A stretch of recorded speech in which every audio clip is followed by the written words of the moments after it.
on a picture-perfect afternoon in and around AT&T Park with a big, lively crowd on hand. It's the Dodgers and the Giants wrapping up this three-game weekend series that means so much to both teams. Sunday Night Baseball on ESPN, presented by Taco Bell. Why is this game so important? Both of these teams are contenders. The Giants are in a better spot right now. They're 4.5 up on the Dodgers atop the National League West. The Dodgers, with a St. Louis win over Milwaukee in extra innings earlier today, are now a game out of the second wild card spot in the National League. There are few rivalries in baseball that can match this one.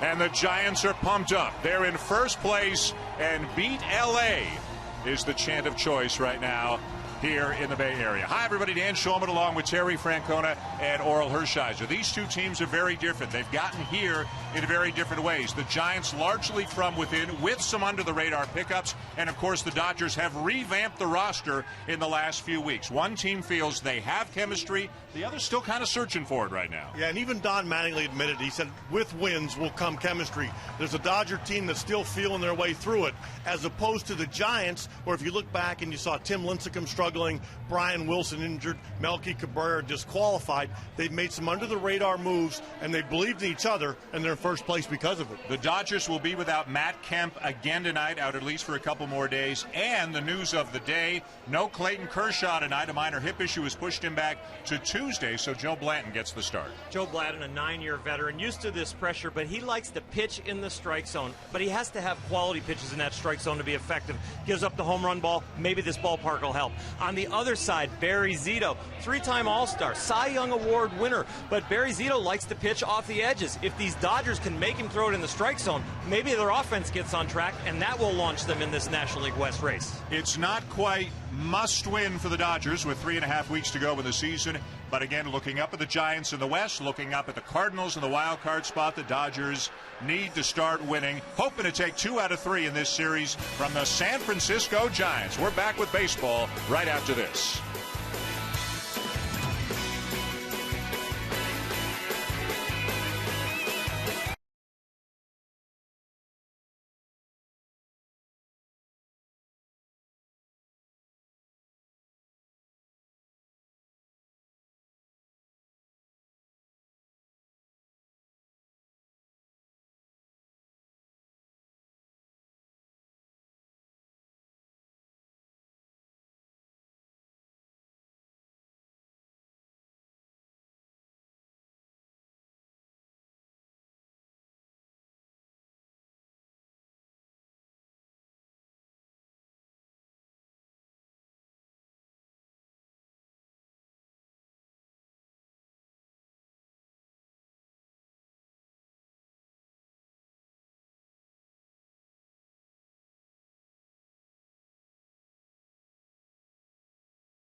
Welcome back to AT&T Park here in San Francisco. Beautiful night for a ball game as the Dodgers and the Giants wrap up the 3-game series. Don Mattingly's team 4.5 back of the Giants in the National League West. The starting lineup for the Dodgers tonight presented by Taco Bell. A lot of newcomers, including Shane Victorino, who came over from the Phillies. He'll bat second. Adrian Gonzalez, who homered in his first at bat as a Dodger. That's the only home run he's had in 14 games with his new team. And Hanley Ramirez, who's driven in 38 runs in 42 games with his new team. Yet the Dodgers still under 500 since the big deal with Boston. Barry Zito is on the mound tonight for the San Francisco Giants, and Orel, fine line stuff at this point of his career. Likes to pitch out of the strike zone, but the thing that's turned his record around this year for effectiveness is the cut fastball. The shadows in play as we are underway here in San Francisco. Brian Honora, the home plate umpire, with the called strike on the first pitch. A couple of weeks since we've been here, and the difference is apparent already, although Ellis, who's been hot, has no trouble seeing the ball. Lines it into the right field corner, but the Dodgers second baseman opens up the ball game with a double.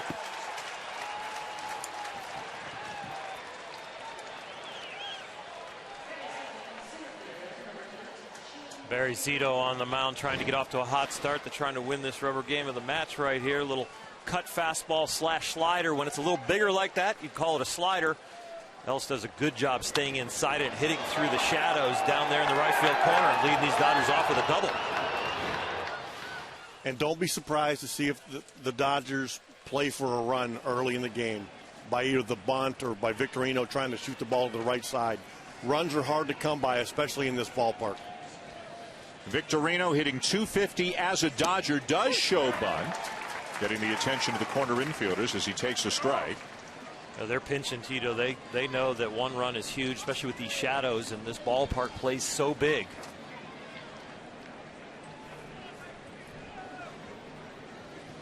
Scoring first is so important. Fouls it back below us, and an 0-2 count now on Victorino, who's in center field tonight. When Matt Kemp is healthy, Victorino's at left, but Kemp is out with the shoulder problem again. We'll get an MRI. There's fraying of the labrum, and he's going to be out for at least a couple more days. The left shoulder, the non-throwing shoulder for Matt Kemp, but obviously a much different looking lineup without Kemp in there. Swing and a miss, and a good curveball in the dirt, and Victorino's gone on 3 pitches. Think about it, as a pitcher, you've got a man on second and no out, and you're trying to get the ball hit to the left side or get a strikeout. Well, Barry Zito does not have strikeout stuff, so he throws a slow curveball, then he goes inside the jam up, and then he stays with the slow curveball. Even if Victorino puts that in play, he probably hits it to the left side. Then the runner has to stay at second on a ground ball there, but he executes it so well, he gets the K. So Victorino cannot advance the runner. The batter now, Adrian Gonzalez, the first baseman. One of the key parts, probably the key part, the key acquisition in the monster deal with the Boston Red Sox a couple of weeks back. Gonzalez is hitting over .390 on the season with runners in scoring position. He had a big triple, scored the go-ahead run to win yesterday's ball game for the Dodgers. And I think it's going to be important, even without the velocity that Zito is having now, is showing into Gonzalez, because if he doesn't, Adrian's going to use that whole field, and he's going to hurt him. He's going to hit a ball to left center or down the left field line, and he's got a chance to drive in some runs.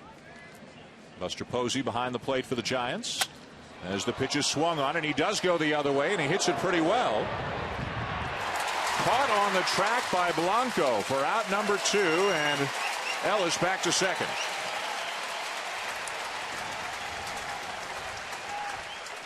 Orel and I were sitting here before the game watching batting practice and commenting that as the ball comes off the bat, you hear the sound, and normally the ball you think it would carry out of the ballpark. That ball there, if Adrian hit that in Fenway, he's trotting around with 2 RBIs feeling good about himself.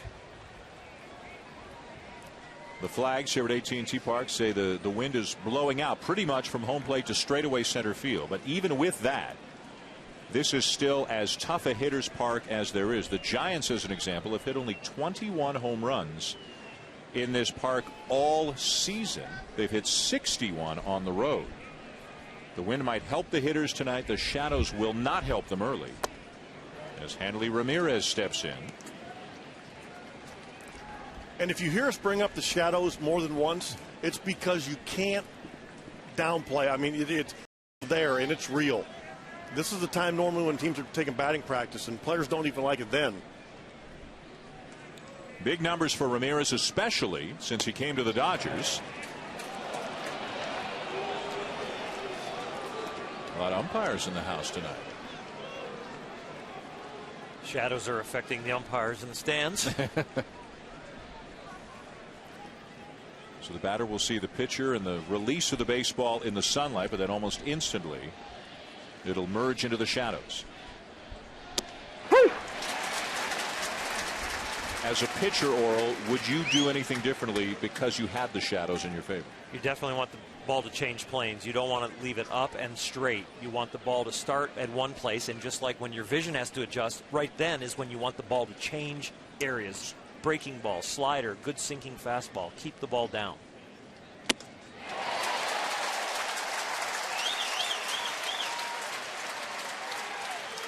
This is even harder right now because you're trying to pick up the release point. And Hanley Ramirez is having to look out there into a completely different light.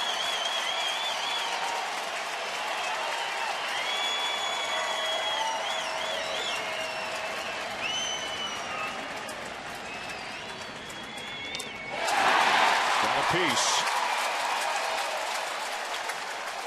And Ramirez still alive. Ramirez, as we mentioned, has driven in 38 runs in 42 games as a member of the Dodgers. He has done everything they could have hoped for and more, and by all accounts has been on his best behavior as a teammate as well. Did not come over from the Marlins with the most glowing reputation as a teammate, but Don Mattingly says he's been fine. And of course they'll take the production, especially now with Matt Kemp scuffling and now out of the lineup with a shoulder problem. Out of play. He might have got a little ambitious on the bases yesterday, and I think Don Mattingly was in his own way going to maybe suggest a little restraint. Trying to steal third with nobody out in a one-run game in the ninth inning. 3-0 count. Yeah. But I think Don Mattingly has a really good way of getting players to understand the way they want to play the game.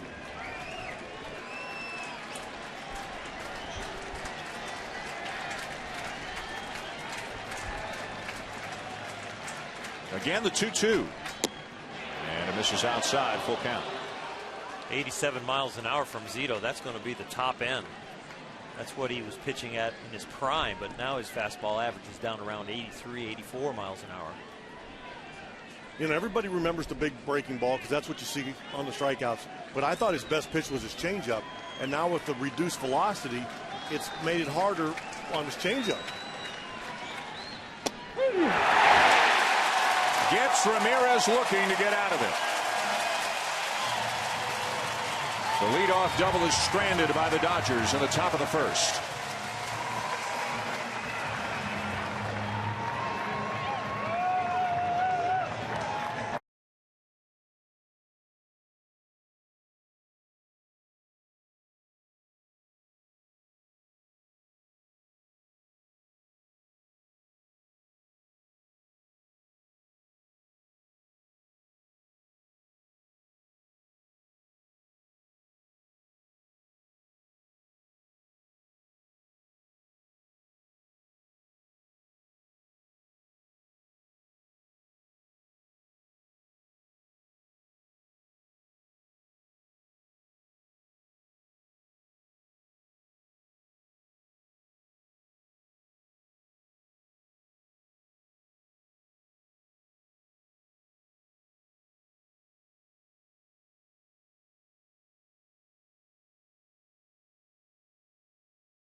ESPN Sunday Night Baseball is presented by Taco Bell. Sometimes you gotta live Moz. And in part by Mazda. We believe if it's not worth driving, it's not worth building. Bottom of the first in San Francisco. Dan Schulman, Terry Francona, Oral Hershiser, Buster Olney. Sunday Night Baseball on ESPN with the Giants lineup under manager Bruce Bochy, presented by Taco Bell. The top two guys in the order have been so important for the Giants. Although Angel Pagan has cooled off a little bit, he's still done a great job getting on a base and scoring runs. And a guy who's been driving in a lot of big runs since he became a member of the Giants, the former Colorado Rocky, Marco Scutaro. And Buster Posey, a legitimate MVP candidate, hitting .380 since the All-Star break. He's driven in 86 runs on the season. Joe Blanton on the mound. Getting the start for the Dodgers tonight in place of Clayton Kershaw. If you weren't with us earlier, Kershaw with a minor hip issue. He's been pushed back from tonight until Tuesday. Blanton acquired from the Phillies. His ERA over 6 in 6 starts as a Dodger. And I would imagine there are a few hitters in the San Francisco lineup who may not say it publicly, guys, but they're pretty relieved to be facing, no disrespect to Joe Blanton, but Joe Blanton's no Clayton Kershaw. No, not at all. And Joe Blanton has struggled since coming over from the Dodgers, but this is not a surprise day for him. Don Mattingly warned him, come here, it could be a 50-50 shot that you're in there. The Dodgers didn't let people know that publicly, but Joe knew coming into the day, so he came to the ballpark like he was pitching. It's his regularly scheduled day. Nice range by Ramirez, spins and fires, but not in time. The good speed of Pagan beats it out.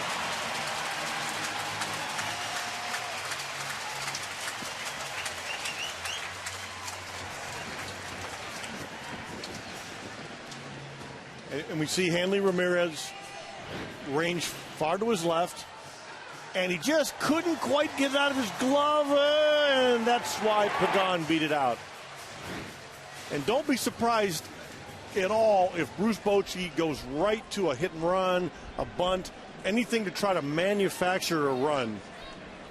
Got a little more speed and athleticism than they had a year ago. Pagan is a part of that with 24 steals on the season. The batter is Marco Scutaro. And really with Scutaro, and you know him well, Tito, in the 2 spot, you can do a lot of different things with this combination. And Bruce Bochy loves to do things like hitting and running, and this is probably the perfect time. You got a pitcher that's around the plate, a contact hitter, a guy with speed at first. There's a lot of reasons to do it.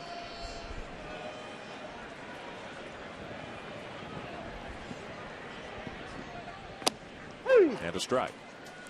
Scutaro had the big 2-run single on Friday night, snapped a 2-2 tie in the 7th inning. The Giants went on to win that game 5-2.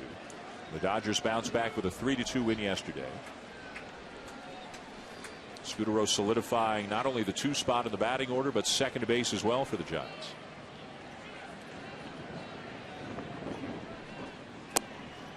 Shortens up on the bat. It's a ball and a strike. The Giants, and you guys talked about this, Bruce Bochy will play it differently here at Dodger Stadium and at Petco in San Diego. Those are all great pitchers' parks.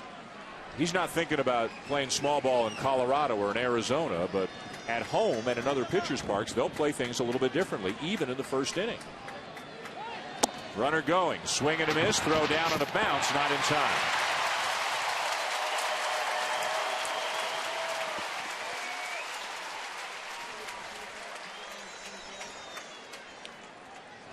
And this is a hit and run. See Pagan checking at home plate like he's supposed to, and still had plenty of time to get in there. And now, this is going to be interesting. With 2 strikes, Scutaro is such a good contact hitter, he may still be able to move that runner. But it's difficult once you get to 2 strikes and with the shadows, and there's a few things going against it now. Sometimes you just try to survive. Oral, if you're Blanton, you try to run it in on his hands? Yep, you've got to go run in his hands, or you got to go really slow and get him out front, roll it over.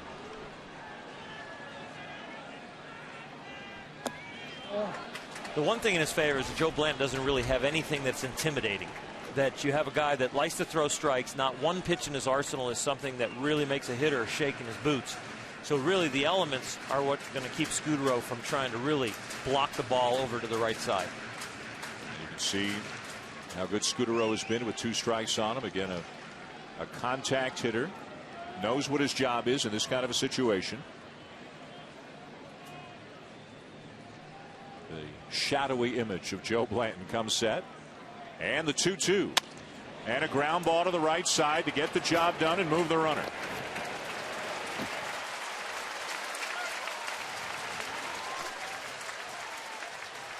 So runner at third, one out as we go down to the field and check in with Buster Olney.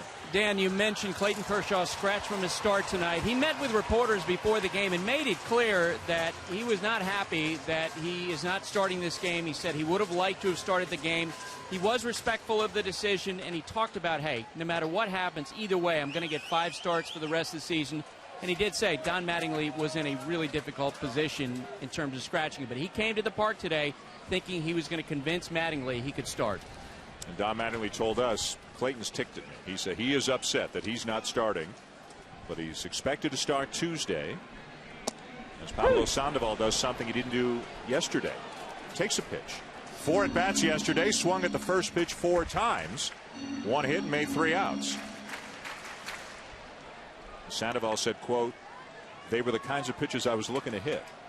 All pitches are the kinds of pitches that Pablo Sandoval is looking to hit. We could have threw the rosin bag up there yesterday and he'd have swung. But you know, right now with the infield back, they'll take that ground ball to second.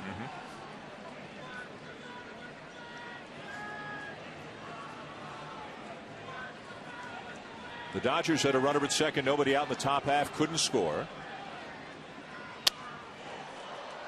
The Giants trying to capitalize here in the bottom half.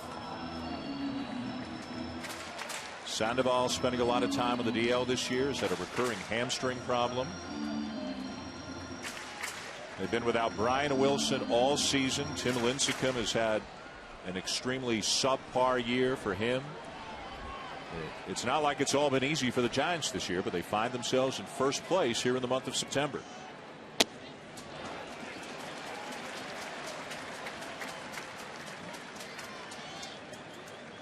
Sandoval's reputation for swinging the bat. Don't be surprised if this count goes to 3-2 or he strikes out on this pitch. I don't expect him to throw him a strike. This is going to be borderline, trying to save that run.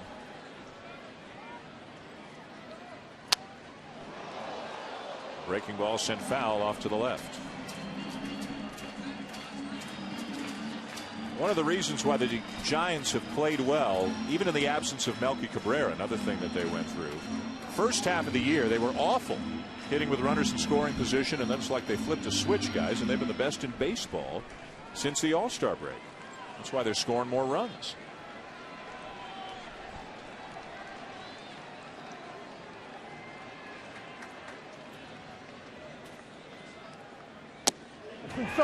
Just inside. Fastball, he tried to throw one of those two-seamers that kind of comes back. It starts on the little white line of the batter's box, and he's trying to bring it back to the edge or the black of the plate. And your mindset as a pitcher right there, you're thinking black or ball, let's hit the corner. And he just missed it. Ball 4. How about that after what he did yesterday?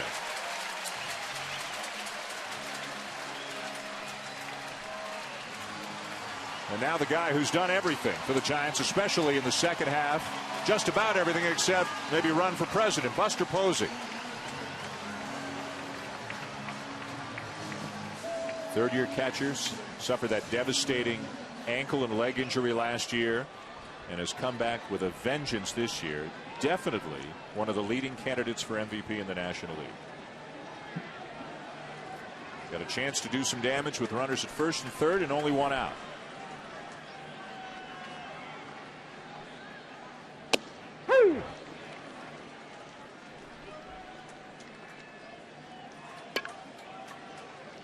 Posey hitting .380 since the All-Star break.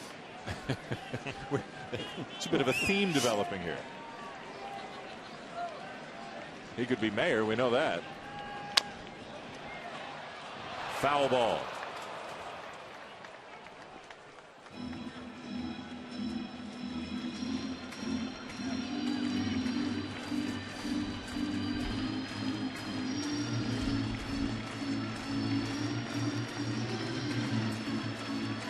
Impressive stuff over a prolonged period of time.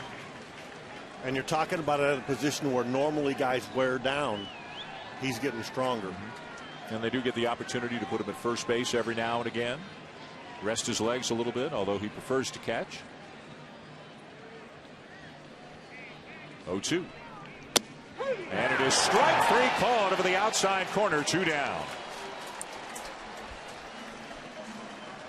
You got a guy as hot as this, and you're in the first inning. You really don't have your own legs under you on the mound, and you start making pitches to get people out on the corner, getting ahead, which Joe Blanton does a lot, commanding the off-speed stuff, and then painting on the outside corner. The same type of fastball he tried to throw Sandoval and ring him up. He went right back to where he felt like he had the release point. This one moved it in an inch or so and got the call. So 2 down now, and Blanton will battle Hunter Pence to try to get out of it.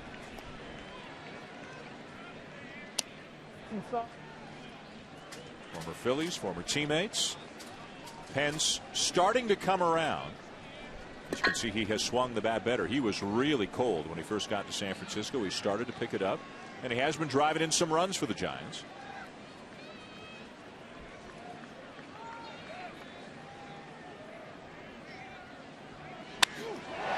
Left center field, and down for extra bases. Pagan will score. Sandoval is on his way home. A 2-run double for Pence.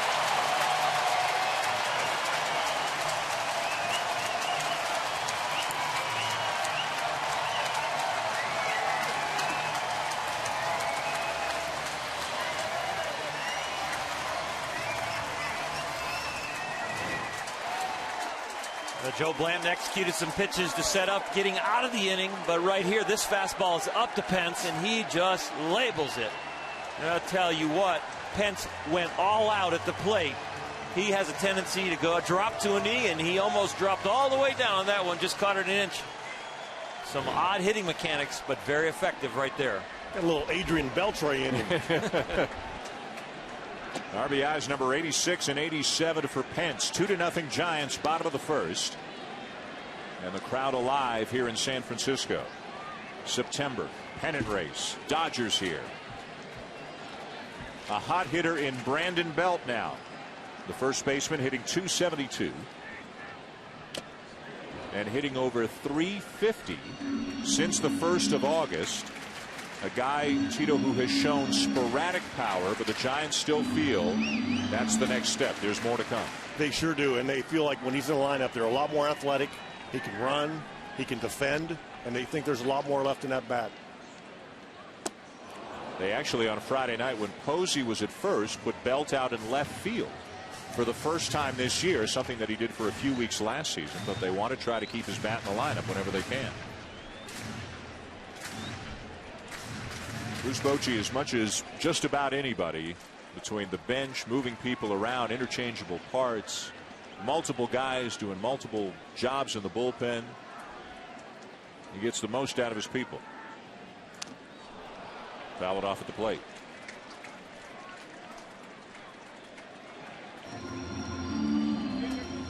Panda enjoying a long at bat here from Bell. Gets a chance to cool down a little bit before he has to go back out in the field. I'm sure he's enjoying some comments from his teammates on that long run he made. They were all playing jockey as he came around third to get him home. Barry Zito with a 2-0 lead. Giants batting in the bottom of the first.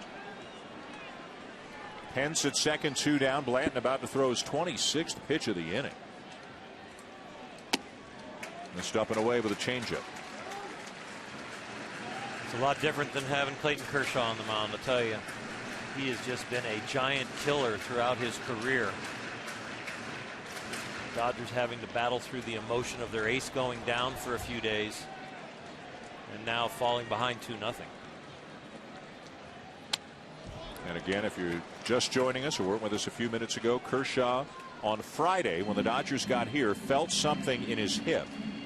And he was out on the field earlier today, throwing on flat ground and going through some running and so forth, trying to convince Don Mattingly that he was healthy enough to pitch. But Donnie Baseball said, no, it doesn't make any sense. Push you back a couple of days.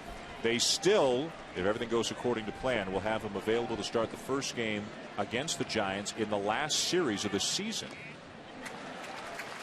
A series, obviously, that the Dodgers are hoping is going to be meaningful, either for the division or for the wild card.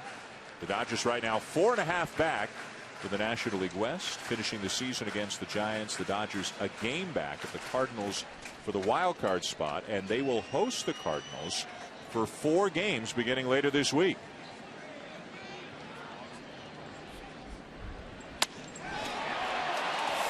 Foul ball.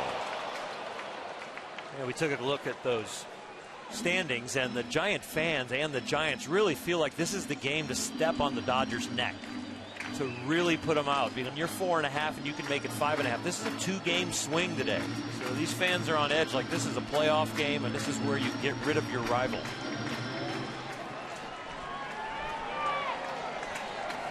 Ninth pitch of the at-bat, 30th of the inning. And there will be another. Now, Oral, you had a chance to play in this rivalry. Everybody knows for many, many years as a member of the Dodgers, but you were a Giant for a season as well. What is this like? It's so intense, and you're so glad with a 162-game season that the fans get you into a few of them. As humans, you just kind of like need these kind of series to wake you up and bring you back to your focus. And there's not, a very venomous relationship between the two teams on the field, but it can get pretty ornery in the stands, and the things that they can say to you, they are into it. And a foul ball squirts in and out of the glove of Ellis, so the at-bat will continue.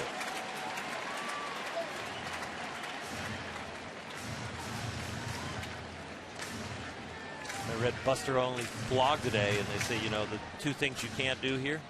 That's it, the wave and no beach balls. Definitely no beach balls. No beach balls in San Francisco.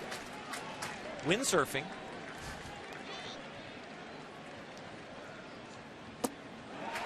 Another walk.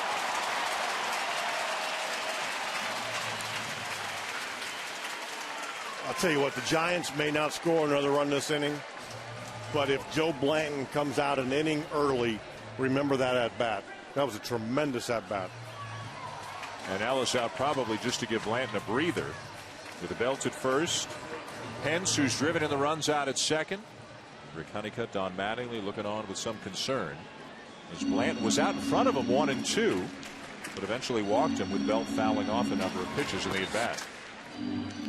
Well, the key to the at-bat is just fouling off and taking good pitches once you fall behind. And once you're there and you just keep watching, and you can have good presence of mind up there, fouling off pitchers' pitches and working the walk, extending the inning like Tito said. Big time work as a hitter. As we look back at that at bat, Joe Blanton threw 1 pitch over the middle of the plate, and that got fouled back. Everything else was on the black or a ball. That just shows you what kind of command major league pitchers can have. Ball and a strike to count on to Gregor Blanco, the left fielder for the Giants. Getting most of the playing time since the Melky Cabrera suspension.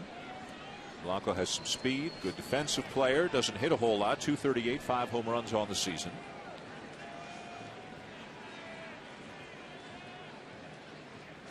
One and 2.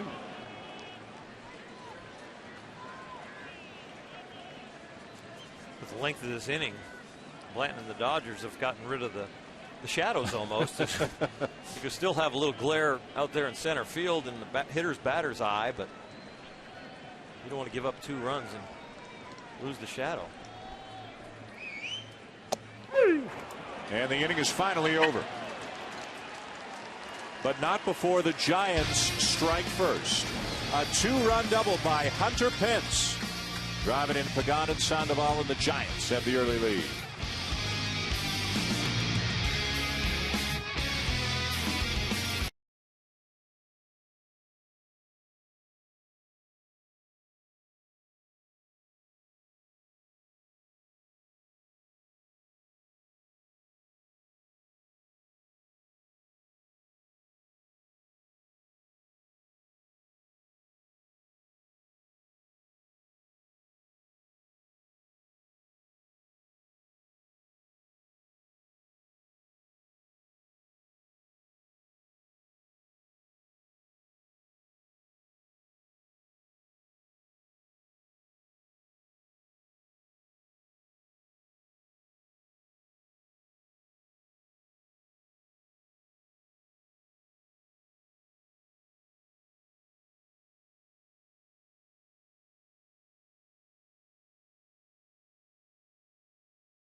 spot to at least listen to a ball game. Out of McCovey Cove here outside AT&T Park. Dan Schulman, Terry Francona, Oral Hershiser, Buster Olney. Boy, do we like coming here. Enjoyed our time here a couple of weeks ago. Another beautiful night for a ball game now as the Giants take a 2-0 lead to the top of the second. Behind Barry Zito, 10-8 on the season, a 4.51 ERA coming in. Year 6 of the big 7-year deal for Zito with the Giants. Luis Cruz will lead it off for LA here in the second inning, the third baseman. And what a pleasant surprise he has been for the Dodgers. Spent the first half of the year at AAA. Hit over 300. Hits the ball sharply, knocked down by Belt, and he's got plenty of time.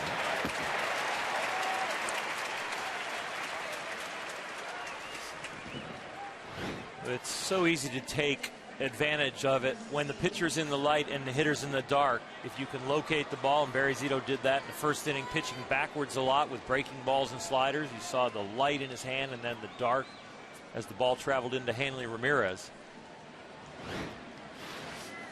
At this point, getting easier for the hitters, getting tougher for the center fielder, though, right, for the next couple of innings? It's still, the hitter's background is really, there's a lot of glare. Yeah. Here's Ethier, and he's been hot. Lefty against lefty as he takes a strike.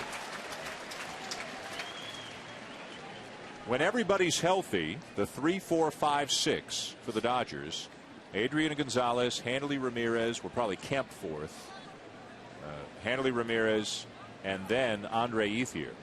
Those four hitters went 0 for 17 on Friday night, and something just hasn't clicked as much as you would think it would have since the trades. Ramirez has driven in runs. Kemp's battling the sore shoulder. He's out right now. He wasn't swinging a hot bat the last week or so. But for whatever reason, guys, they're just not scoring as many runs as you would think they would. Well, and I've heard Oral talk about this in the past. You can't just throw a bunch of guys in a room and always expect the numbers to come out. It takes time. Guys don't know where they live. You know, I mean, where they shop. You know, and Don Mattingly talked about it openly today. He goes, you know what? He goes, the chemistry, he goes, as you get to know people, you know their kids, you know their friends, their names, their kids, and he goes, we're not there yet. He said wins brings chemistry. He's right. High in the air to center. Pagan battling the sun makes the catch. The Giants might say to you, chemistry brings wins to a certain extent. They feel they've got great chemistry right now. Well, Bruce Bochy has been at the helm for a long time, and he's probably one of the most underrated managers in baseball, and I think that's where his strength is. He has tremendous baseball knowledge and works his bullpen fantastic, but as far as building chemistry on a club and the balance between good times and when to be serious, Bruce Bochy is one of the best. 2 down in the inning, 5 in a row retired by Zito, and the batter is Juan Rivera, the left fielder.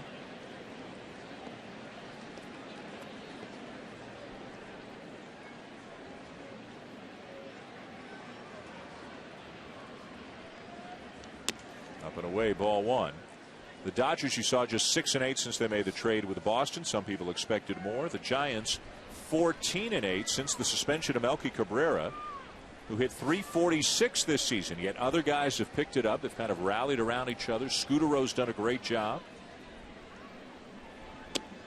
And if you look at the schedules, we'll get into this as time allows over the course of the ball game. The Giants have the so-called easier schedule the rest of the way. They've got the lead in the division, and they've also got an easier schedule the rest of the way. You can never take anything for granted, as last year showed all baseball fans. But boy, the Giants look like they're in pretty good shape right now. Offensively, you know, Scudero has been an outstanding acquisition. Pagan has really ignited them as far as the offense too, and Buster Posey behind the plate has been exceptional. They're known so much for their pitching, and then the bullpen has been hurt. But Buster has done a great job guiding the staff. You know, they've had their woes with Barry Zito and figured it out. They've had their woes with Tim Lincecum. They're trying to figure him out. Matt Cain and Vogelson and Bumgardner have been outstanding.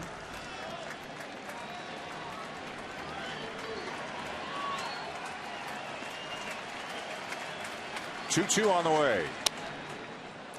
You know, to Dan's point about the rest of the schedule moving forward, even the travel, the Dodgers has to go back east. They played the Nationals, they played the Cardinals, and they probably want to play the Cardinals because that's who's right in front of them.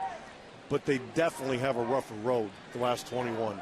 Where the Giants only have to go is Arizona, Denver, Colorado, yes. and that's it. Every game for the Giants the rest of the way is within the National League West. Zito's got it, and the inning is over. 3 up and 3 down to the bottom of the second with the Giants up 2-0.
These two teams share a birthplace, a common history.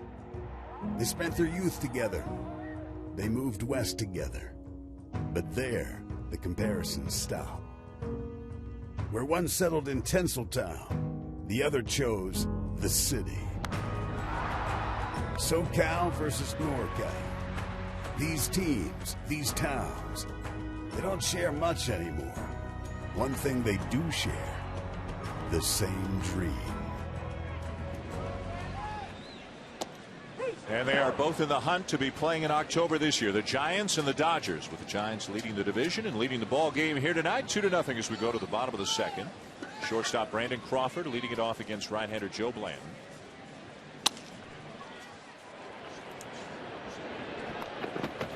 And Crawford is retired.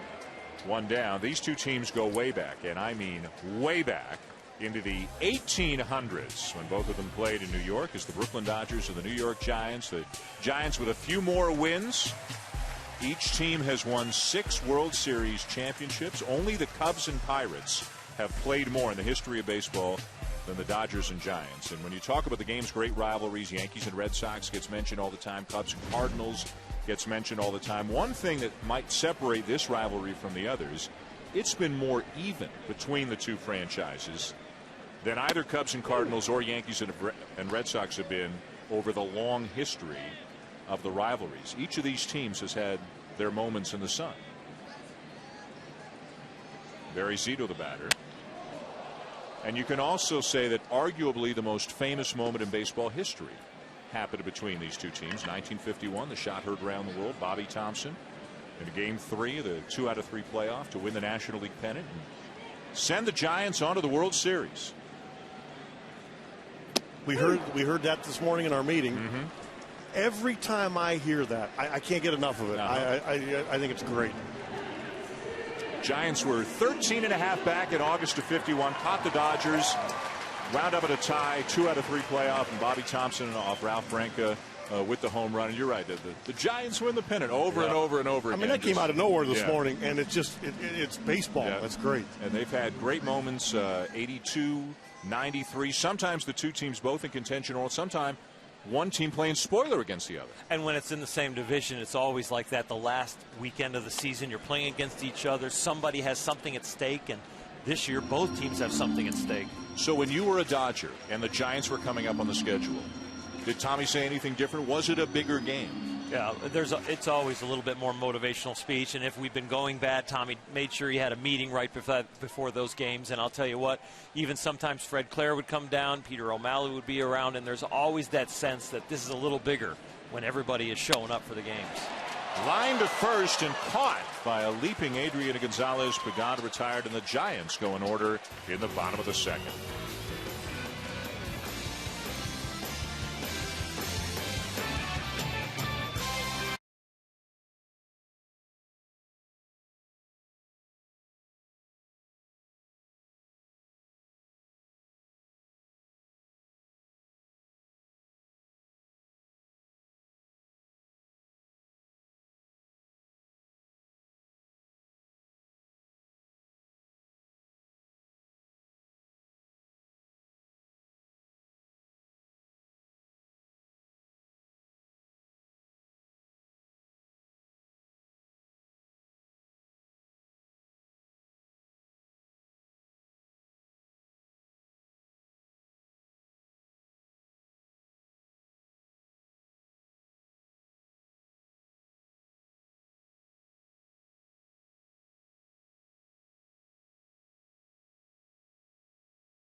All right, fellas, thank you. Fascinating races right now in the American League, in the divisions, and in the wild card race as well. Oakland just playing great baseball, and our best wishes go out to Brandon McCarthy for a speedy and full recovery.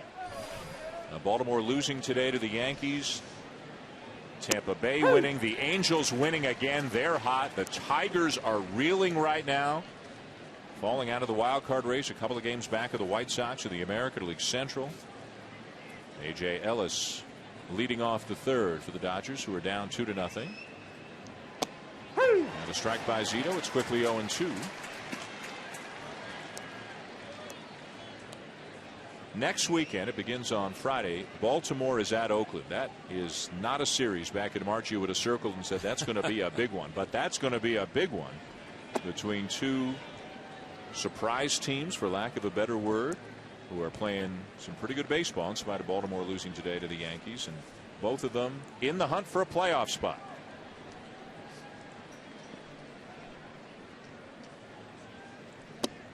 And when it comes to watching games coming down the stretch, the National League, if the Giants win tonight, the National League divisions are all pretty stretched out. Washington, Cincinnati, possibly the Giants. It's the American League divisions that are the tight races, and then, of course, all the wild card races are tight. Everybody wanting to avoid that sudden death one-game wild card playoff. Upstairs, a full count on Ellis. But for the second wild card, the likes of the Dodgers would be a lot more difficult. Yeah. Atlanta's got a pretty comfortable lead, although don't tell anybody in Atlanta that after last year. Fouled back. You chuckle that you can relate, right? You can chuckle. I mean, you and Freddie Gonzalez, every time we see Atlanta, you and Freddie kind of have a bit of a bond. I actually respect the way Freddie's handled things in Atlanta because I've lived through it. It's difficult. And I think he's done a really good job, he and that staff. 3-2. Shot foul. And actually, take it a step further, I think their players have done a really good job. A week from tonight, we'll be in Atlanta for Sunday Night Baseball. The Nationals will be there. And 2 weeks from tonight, we'll see the Dodgers again. They will be in Cincinnati. Get that ball back, youngster. There you go. Line into center, a base hit for Ellis to begin the Dodger third. We mentioned the Oakland A's and Brandon McCarthy hit on the side of the head by the line drive earlier this week. For more, here's Buster. Dan, there is good news about Brandon McCarthy. I am told he is out of the intensive care unit and he continues to make progress in his recovery. So all signs are good right now. It was scary to watch, and it was scary the next day when you read about the surgery oral that he had, a skull fracture to relieve pressure on the brain, had bruising in the brain, and it's got to be every pitcher's nightmare. Yeah, it's something you really don't think about when it happens. It kind of wakes us all up that have stood 60 feet 6 inches away and how dangerous it can be, and the concern we have for Brandon and for him to have a full recovery. Joe Blanton up trying to sacrifice.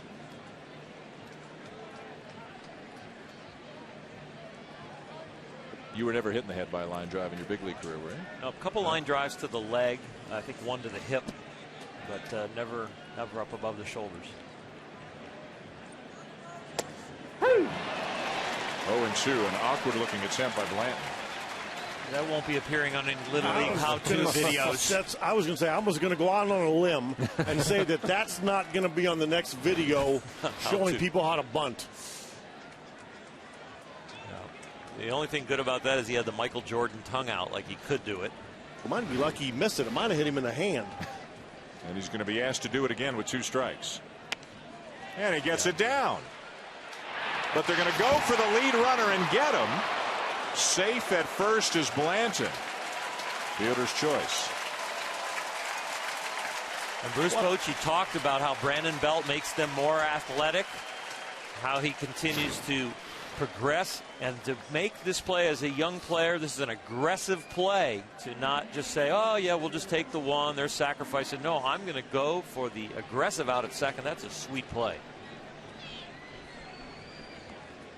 And give Joe Blanton credit. He got down the line, or they turned 2 on that. So Blanton at first, 1 out. Zito on the mound, leading 2-0, and back to the top of the Dodger lineup for Mark Ellis, who doubled to begin the ball game as he continues to swing an extremely hot bat.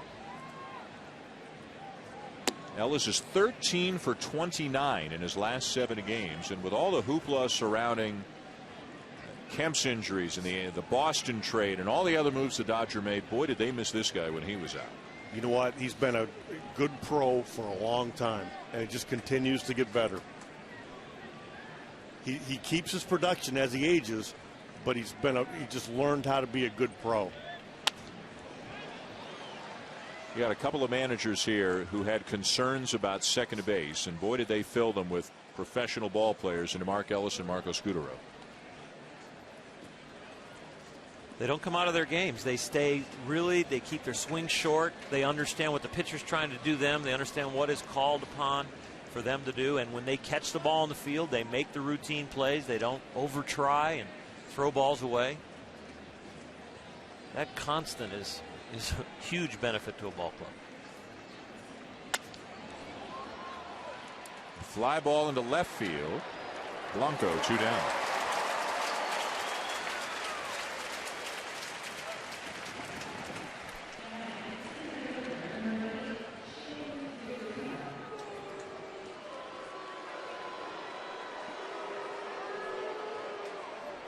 Getting on the flying Hawaiian a little bit. Shane Victorino as he steps in. Struck out his first time up.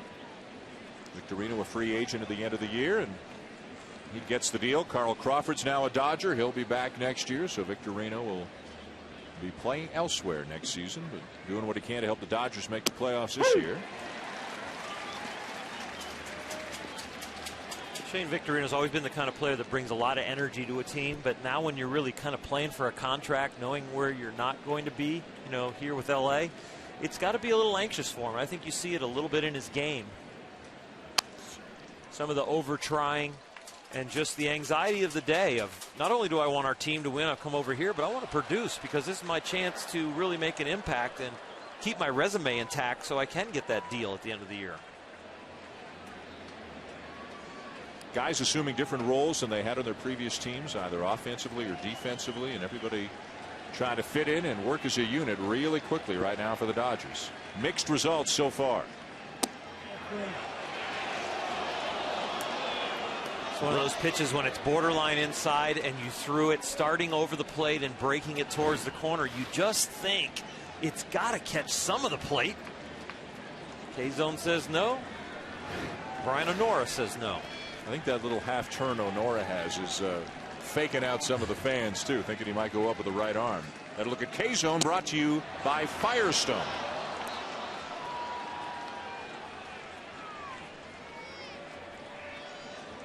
Two and two on a Victorino.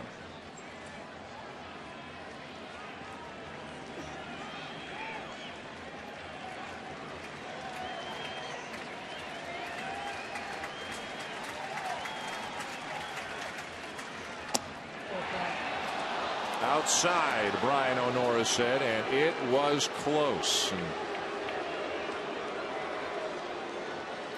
The K-Zone brought to you by Firestone. I'll tell you what, it is really close. Talk about the edge twice.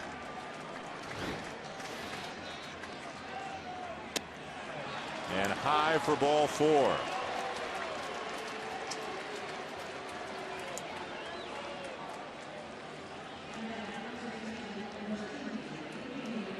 And now Zito's got to deal with Adrian Gonzalez, two men on. We mentioned Adrian Gonzalez first to bat, hitting over 390 this season with runners in scoring position, although he did fly out in that kind of a situation in his first at bat tonight. He flew out only because he was in this ballpark. That was a home run in 90% of the ballpark.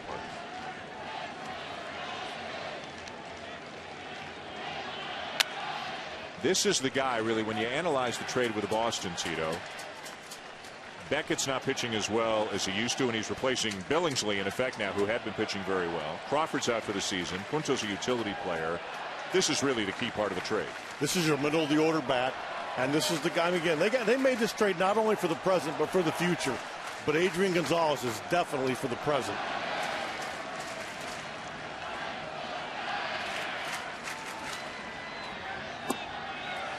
Dodgers and Giants wrapping up this three-game series. The Giants getting a couple of runs in the bottom of the first on a two-run double by Hunter Pence. Rubber match of the three-game series. The Giants 4.5 up on the Dodgers atop the National League West. And the Dodgers a game back of St. Louis for the second wild card spot of the National League. Clayton Kershaw scratched tonight because of a hip issue. Scheduled now to start on Tuesday at Arizona.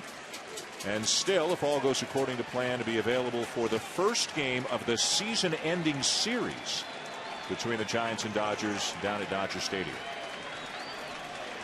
In the first at-bat against Gonzalez, we talked about how Zito needed to throw the ball in to have a chance. He's thrown two in this at-bat.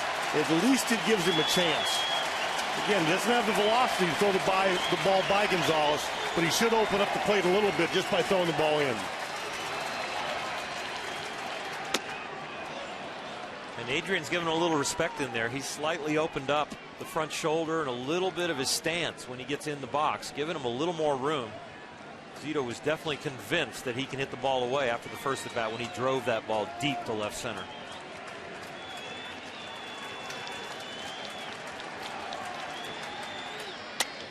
Curveball grounded to second. And the inning is over. Two more men left on by the Dodgers. 2-0 Giants going to the bottom of the third.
Monday Night Baseball is presented by Taco Bell. AT&T Park here in San Francisco with Buster Olney, Oral Hershiser, Terry Francona. I'm Dan Schulman. It's a 2-0 lead for the Giants over the Dodgers going to the bottom of the third inning. Got a Major League Baseball doubleheader for you. 2 games simultaneously on Wednesday, one on ESPN and one on ESPN2. On ESPN, it'll be the Yankees who are in a real battle to make the postseason right now. They'll take on the Red Sox at 7 Eastern, and over on ESPN2.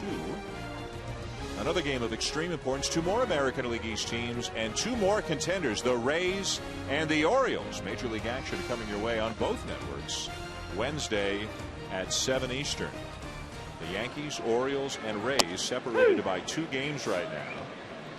Big Game James lived up to his nickname today. James Shields with a 2-hit shutout. B.J. Upton hit 3 homers today as the Rays beat Texas 6-0. There's a drive down the left field line, but just foul off the bat of Marco Scutaro. That Tampa Bay pitching, guys, over the second half of the season has been ridiculously good. And both the Yankees and the Rays, David Price a little concerned down there in Tampa Bay with his shoulder. CC Sabathia maybe some concern on his effectiveness down the stretch and health with the Yankees. Another injury, non-pitching injury, but another one. Nick Markakis lost for 6 weeks well into the postseason. Should the Orioles get that far, broke his thumb, hit by a pitch by CC Sabathia.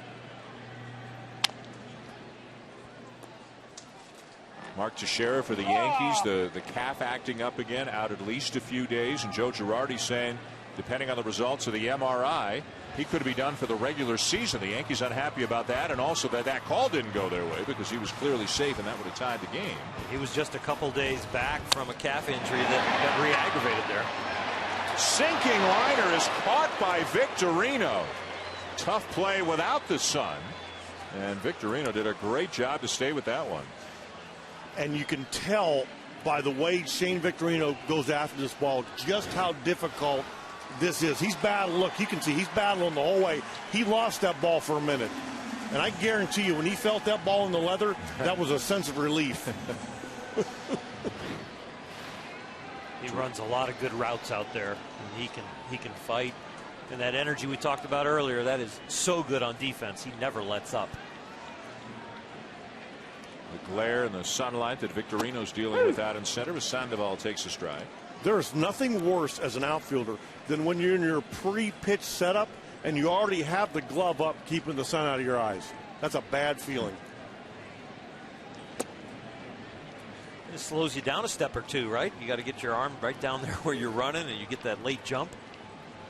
And again, you're not even thinking about your jump. Thinking about how you're going to play that ball out of the sun.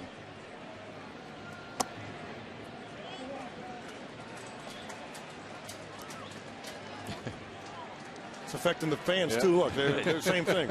How can you when have they order your that hot dog and your exactly. beverage? You can only go with one or the other. They're a step late. Base hit center field for Sandoval.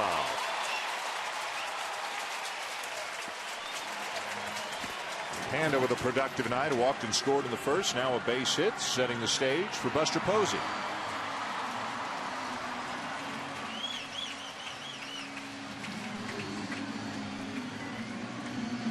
You look around the National League at other potential MVP candidates, and for a while it looked like Andrew McCutchen was definitely the front runner. He cooled off. The Pirates have cooled off some. At times you looked at Holiday and Beltran on the Cardinals when they were going great. Watch out for Ryan Braun. How about Ryan Braun? Yeah, won it last year, and they lost today, or they would have been right in it. Still are, but I think Matt Holliday still has to be in that conversation, just because he's grinded it out through the whole season. He's going to end up probably driving in well in excess of 100 runs. Chase Headley, unbelievable. He's not going to be an MVP candidate, but he's up to 102 RBIs now. Right up there with Braun for the Grand National slam League today. All things considered, when you have a guy that's catching and has caught fire in the second half, I think. And you're in first place. I think Buster Posey's going to get a lot of votes.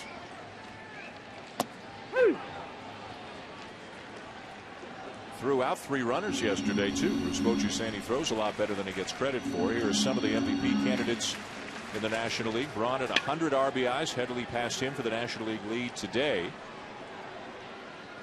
Well, a few weeks ago, it looked like McCutcheon's to lose when Pittsburgh was playing really well. There goes the runner, Sandoval, and out at second.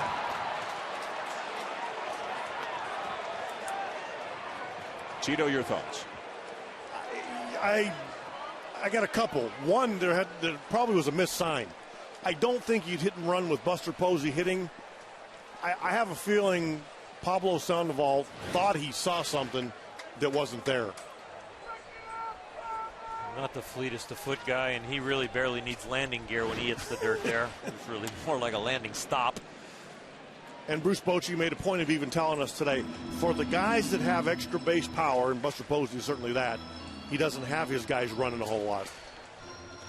The first stolen base attempt of the season for Sandoval.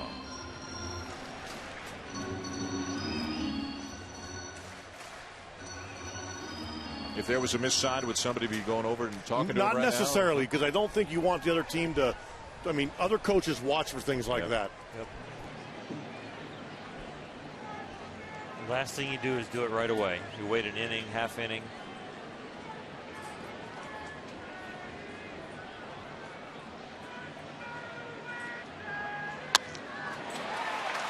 What a great swing by Posey on a pretty good pitch from Blanton. Big turn, but he'll stop with a 2-out single.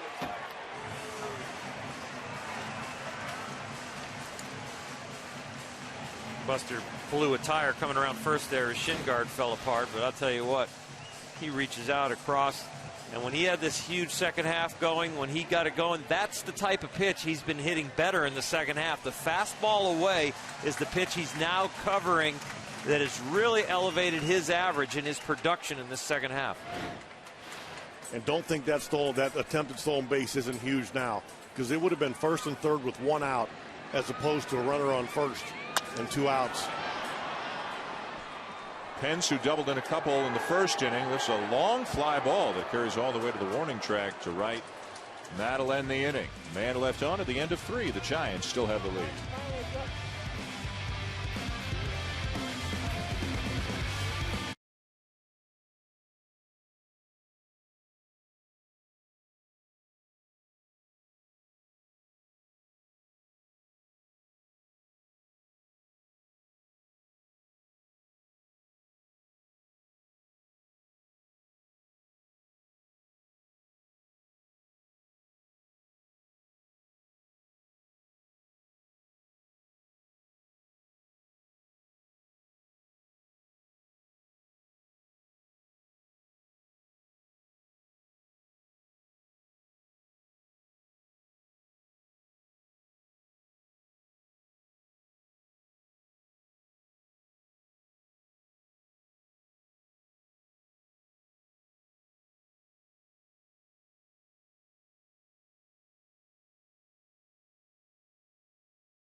Nothing about it is comfortable. But this isn't a choice. It's a calling. Forget about the pain. Think about the scouting report. History, intuition, luck.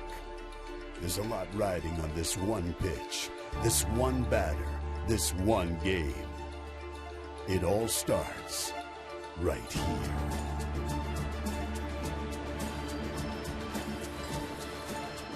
Buster Posey appreciated as much as anybody by his manager, who was a catcher himself. Bruce Bochy back in his playing days. And Posey, as we mentioned, a candidate for National League MVP, probably a lock for comeback player of the year after that awful injury that he suffered last year. Has bounced back and has had a spectacular season this year, trying to lead the Giants into the postseason.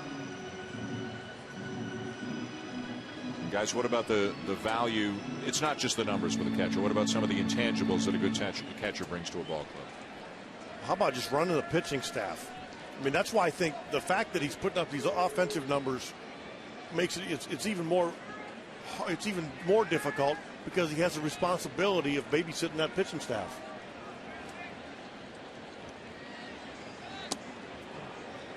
And Oral, I think you would probably own up to the fact that some pitchers need babysat. Oh, for sure. I mean that's just being realistic. 75% of them.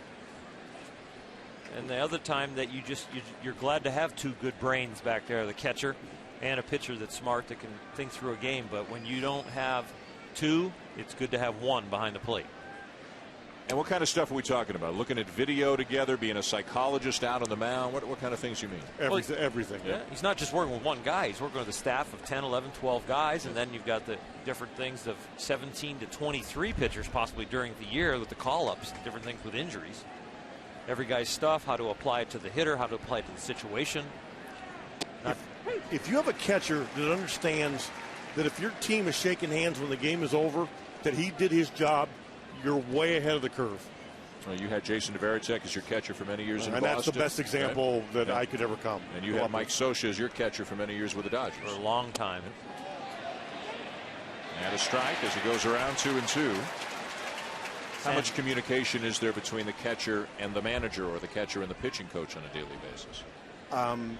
In our instance with Varitek, because he was such a good veteran, the communication was more before the game. He knew what he wanted to do once the game started. And he'd look over for pitch outs and things like that, but he ran his own game. Hanley Ramirez with a ground ball to short. One down. I remember when Brian McCann came up, and he was catching it then. I think Smoltz was still there, and he was, McCann's a rookie and Smoltz is an eventual Hall of Famer, and McCann, a young catcher, is trying to find his way. How much do I lead? How much do I debate and discuss with him? Posey's only in his third year, and he missed a lot of last year. Is it tough as a young catcher to tell a veteran pitcher, this is what I need you to do right? Not when you're on pace to drive in 100 runs. Luis Cruz, the batter. But if the veteran pitcher really wants to be on the same page with him and not just boss him around, he welcomes him to the conversation. He welcomes him to his outlook, and then you just school him along and you get on the same page.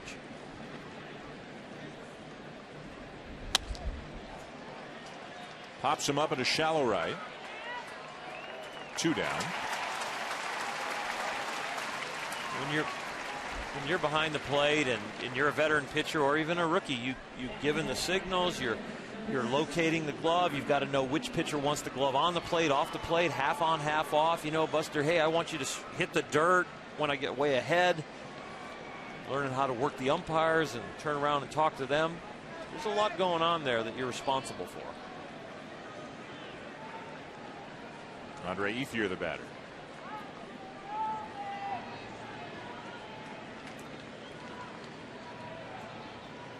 All the things you're talking about, Oral, is that something you're born with or something that you can acquire even at the major league level? Well, I think sometimes if they know they're going to be catchers, they start learning it as early as Little League. And the coaches start asking for it. And then high school and college, if that play that way in amateur ball, they take that track.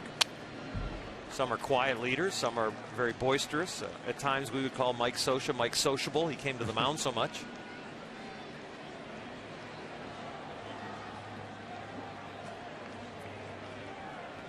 I think you're born with that, though, liking ice cream.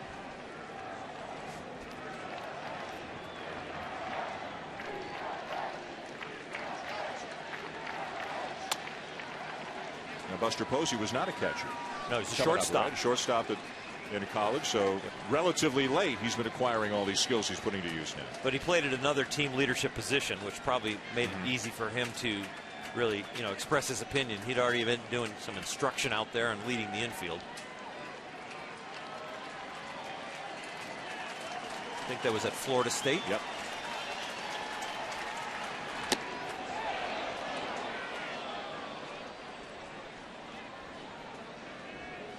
Some guys move away from the position. Craig Biggio came up as a catcher. Eventually spent most of his time at second base. Washington making the decision. Bryce Harper was a catcher when he was a I was going to say when he was a teenager. He's still a teenager. Yeah. In his early years. Yeah. Swing and a miss to get Ethier in the inning. Zito and Posey retiring the Dodgers in order in the fourth.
Zito 10-8 on the season. 4 shutout innings so far, including an inning-ending strikeout of Andre Ethier. To end the fourth, the only runs of the game coming on a 2-out, 2-run double by Hunter Pence. Back at the bottom of the first, the Giants looking to make it 2 out of 3 and to move 5.5 ahead of their rivals in the NL West. Lead 2-0. Joe Blanton getting the start in place of Clayton Kershaw tonight. The hip issue that cropped up on Friday made public today, pushing Kershaw back to a start Tuesday at Arizona. Brandon Belt flies out to center. Between innings, Dodger manager Don Mattingly with a buster only. Don, as the conditions change, what have you seen in your at-bats against Barry Zito? Well, we've had a couple of chances. You know, early Mark gets on, we get 3 chances to get a run there. We don't do it. We just got to stay with this guy. He's going to change speeds. He's going to keep softer. He's going to make us be patient by keeping him on the plate. We just got to take what he gives, get some guys out there and get a big hit. Now, before the game, you told Clayton Kershaw he wasn't starting in this game. What was your rationale that you explained to him? Well, we're trying to give him the best chance of being healthy the rest of the way. And he wanted to pitch tonight. He felt like he could. You know, he gets the shot yesterday. We want to give him the best chance to be able to pitch the rest of the way. This is a big game, but he's got, you know, I think he's got 5 or 6 starts coming. So we're going to make sure he's healthy before we send him out there. Don, thanks. And again, expected to start Tuesday at Arizona, and on pace, if all goes well, and as expected for the Dodgers to start the first game of the last series of the season, which is against the Giants down in L.A. Tito, I wanted to ask you, Don Mattingly, I mean, you played against him, probably would have been a Hall of Famer if he doesn't have the back trouble at the end of the year. He was always known as a great player, a great hitter. What do you like about him as a manager? You know, sometimes I think it's hard for good players to become good managers because they don't understand the frustrations that normal players have. And the more I'm able to be around Don Mattingly, what a treat. I mean, this guy gets it. He gets it from the beginning to the end, to the middle. He understands how to treat players. Just listening to him talk about his players, it's a treat to be in there for that 15 minutes. Seems very comfortable in his own skin, doesn't he? And you can't fake your way through that. I think he's picked a good staff. He's got Tim Wallach, his third base coach, who's going to be a manager in the near future. Got a veteran pitching coach, Davey Lopes at first. I mean, they've got some really strong opinions, and I think he welcomes those. Trey Hillman there, right to his right. The big league manager in his own right. Managing Kansas City. You're right. He's not afraid to have smart people around him, and he's very confident with them and with himself. Boy, Gregor Blanco is unhappy. The 2-2 pitch and the 3-2 pitch were the same pitch. Little backdoor cutter looked like almost the same location. One of them was ball 3, and then the next one was strike 3. Sometimes borderline the 50-50s, you get the call. Brian Honora had it as a strike. Here's the last pitch right here. Let's see what K-Zone has to say. And K-Zone takes it a little wide. Sometimes you earn your strikes. So 2 down in the inning. That's the 4th strikeout of the night for Blanton, and all 4 of them have been looking.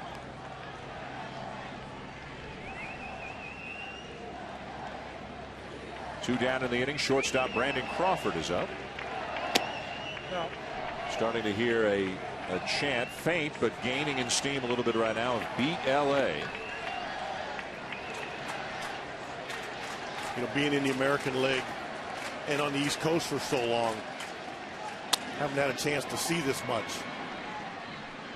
A fun rivalry and a lot on the line here this weekend in San Francisco. The Giants are gone in order on a gorgeous night.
Back in San Francisco, Dan Schulman, Terry Francona, Oral Hershiser, Buster Olney. Sunday Night Baseball on ESPN with the Giants up 2-0 on their rivals, the Dodgers.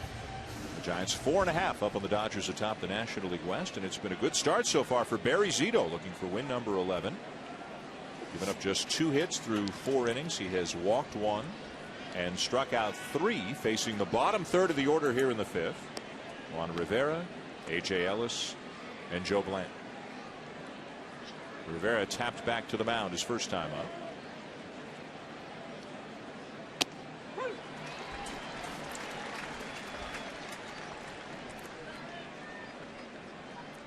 Rivera in the lineup because Victorino's moved from left to center, because Kemp is out of the lineup again with a sore shoulder. Dodgers hoping it's minor, that they get their guy back in a couple of days. A ball and a strike the count.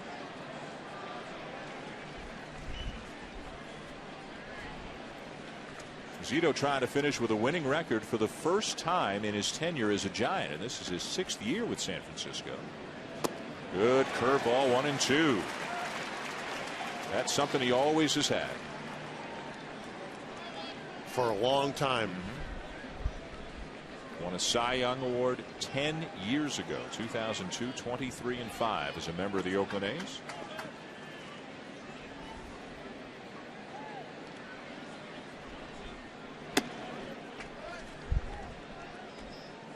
He's more of a fine line pitcher now and has not had the winning record with the Giants until this year, really because of the loss in velocity. The arm speed has really dropped about 4 or 5 miles an hour on the fastball.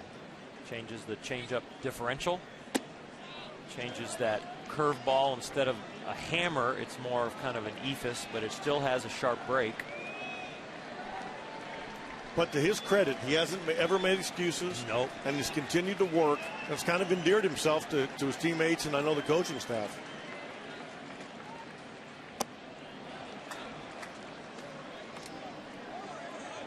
That ball 4. Yep. 1. That's ball 4. Take your base. Between innings, Buster Olney with Giants manager Bruce Bochy. Bruce, Barry Zito is not known as a hard thrower, but tonight, what are you seeing in his stuff? Well, it's crisp right now. He's throwing the ball well. He's using all his pitches, hitting spots. Got in a jam there that first inning. Made some great pitches, to keep him from scoring. And he's sharp right now. Hopefully he keeps going. Marco Scudero got a big reaction in the dugout after he advanced the runner in the first inning to fuel your rally. How important has he been for you guys? He's such a solid player. He's so professional. And that at bat there, he had 2 strikes, and he found a way to move the runner. And he does a great job keeping the rallies going. They're very well loved here because of how he plays, how professional he is. Bruce, thanks. All right, Leadoff man aboard here in the 5th inning. A.J. Ellis, the batter. Very patient hitter. Sees as many pitches as anybody in baseball. On base percentage up over 380. And in the hole 0-2 against Zito. Pitcher Joe Blanton waiting on deck.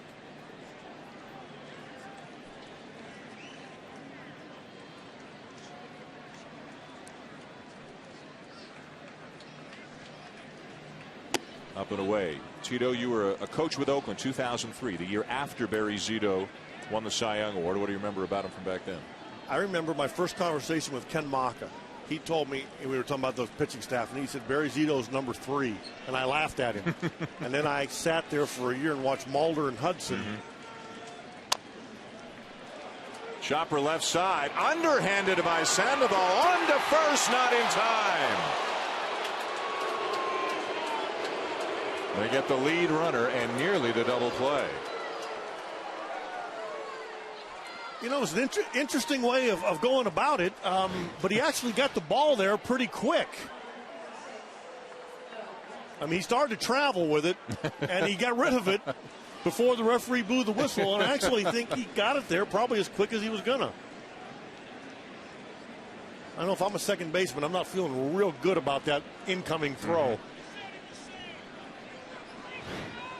Safe at first on the fielder's choice. Ellis. Blanton is up and showing bunt again. Blanton had a couple of awkward attempts trying to sacrifice his first time up. On the 0-2 pitch, got the bunt down, but Brandon Belt with a nice play to force the lead runner. Wow. You tell your 12-year-olds that you're coaching, don't jab at it. Don't jab at it. Let the ball hit the bat. I think Joe Blanton missed that age or that leg.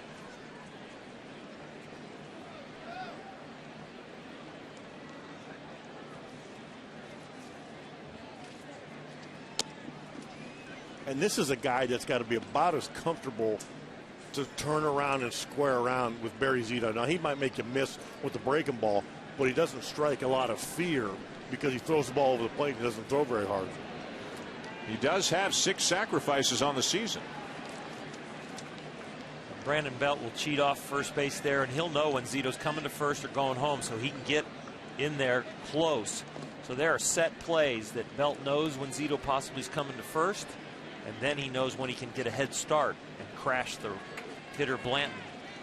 Like they did in the first time that Blanton bunted, they cutted the runner down at second base. Gets it down. Belt thought about it. This time will take the sure out as Blanton sacrifices Ellis to second.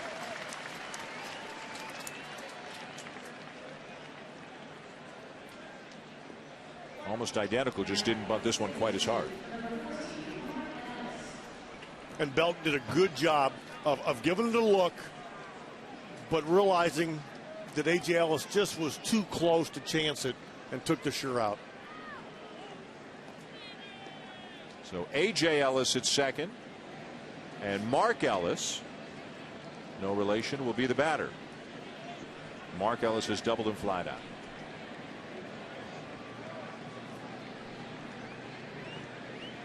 Ellis hitting well lately, hitting well against lefties, hitting well as a leadoff hitter. A lot of good things going on right now for Mark Ellis. And a strike.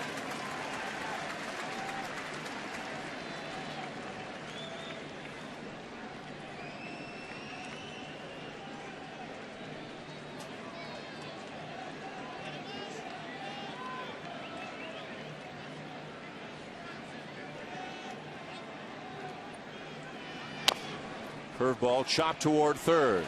Sandoval inning over. Zito giving him what they need.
ESPN's Sunday Night Baseball, presented by Taco Bell, is brought to you by the makers of One A Day Men's, the official multivitamin of Major League Baseball, specially formulated for men.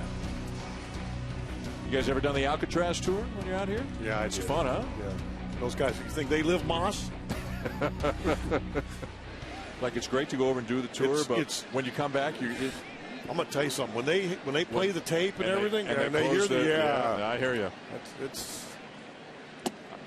I don't know if I'm happy about this, but you and I see a lot of stuff the same way. Second guessing yourself, aren't you? The Rock. A good tour when you're out here in the Bay Area. Zito punches it softly up the middle, and it's caught by Ramirez. One down. Well, Barry Zito's not known for swinging the bat. He's known for the curveball, and it's something, Oral, that evidently he even had as a youngster. Get a load of this. A little 12-6 break there, even as a little leaguer. I mean, that's just been not fair. there, and then tonight he trying to get his fingers to the front of the ball. Thumb kind of helps out as he rotates it out of his hand, trying to get that rotation to come down. It's about a 11-5 curveball on the clock. Always the pitch that he has been associated with more than any other. Even when he was winning the Cy Young, his velocity was 87, 88 miles an hour on the fastball. But you coached him, Tito, again. You think the changeup's been as important to him as anything? Yeah, I thought that was his best pitch. I thought the breaking ball was kind of the glamour pitch, but I thought the changeup was most effective. Pagan hooks the ball down the right field line. Racing to second. Racing around second. And in there with his 11th triple of the season.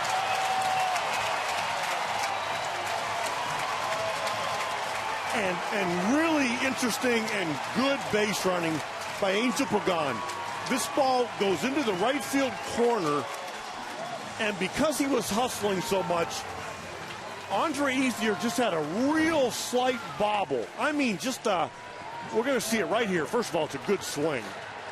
But watch as this ball goes into the corner.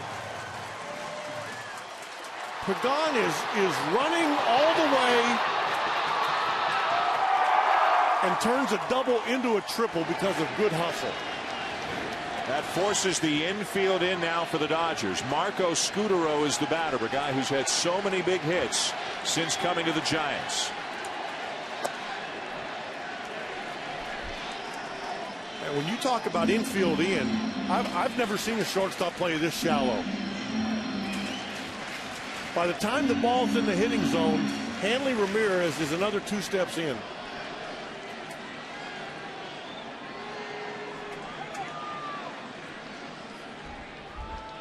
And is the reason for that just respecting the speed of Pagan at third? You know what? I think sometimes fielders don't realize where they are, and they start creeping in. First of all, they don't want to mess with the lip of the infield, and I understand that. Jamie Wright making his way down to the bullpen for the Dodgers.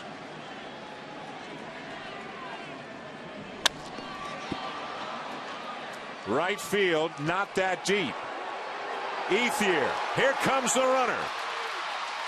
And the throw off line and cut, sac fly, Scutaro, 3-0 Giants.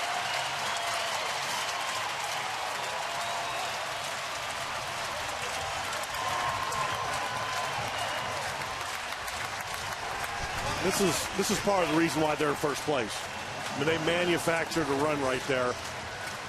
A sac fly wouldn't have been a sac fly except for Angel Pagan's hustle. Marco Scutaro gets a ball he can elevate, just hits it far enough, and gives them a huge add-on run. They're number 1 in the National League in productive outs. Moving runners over from second base to third, sacrifice bunts, all the different things, sac flies. And in this ballpark, 3-0 is more like 6-0. How tough it is to score runs here. Yeah, when we were in Bochy's office, and I asked him about, the whole play for 1 run, and Buster was asking him also, and pretty much the value of a run here is probably about 1.4, 1.3. It's not just 1 run here. The Giants average 3.5 runs per game at home. That is 14th out of 16 National League teams.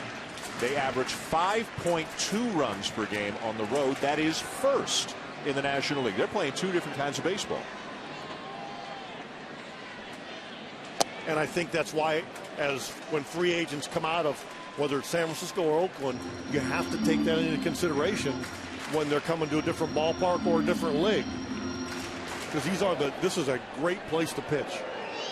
Jamie Wright working in the Dodger pen. Sandoval has walked and singled, and now he drives the ball to center. Victorino there, and the inning is over. Another run, though, for the Giants. Angel Pagan igniting the offense again, tripling into the right field corner, and then coming home on the Marco Scutaro sac fly. And at the end of 5 at AT&T Park, the Giants now lead the Dodgers 3-0.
Those who had to been reeling, and as Carl says, teams like the Brewers and the Phillies, there may not be enough time, but they're playing better in spite of the Milwaukee loss today. They're kind of creeping back onto the fringe of the race. And Philadelphia won the first against Colorado today. They're leading in the second game of the doubleheader.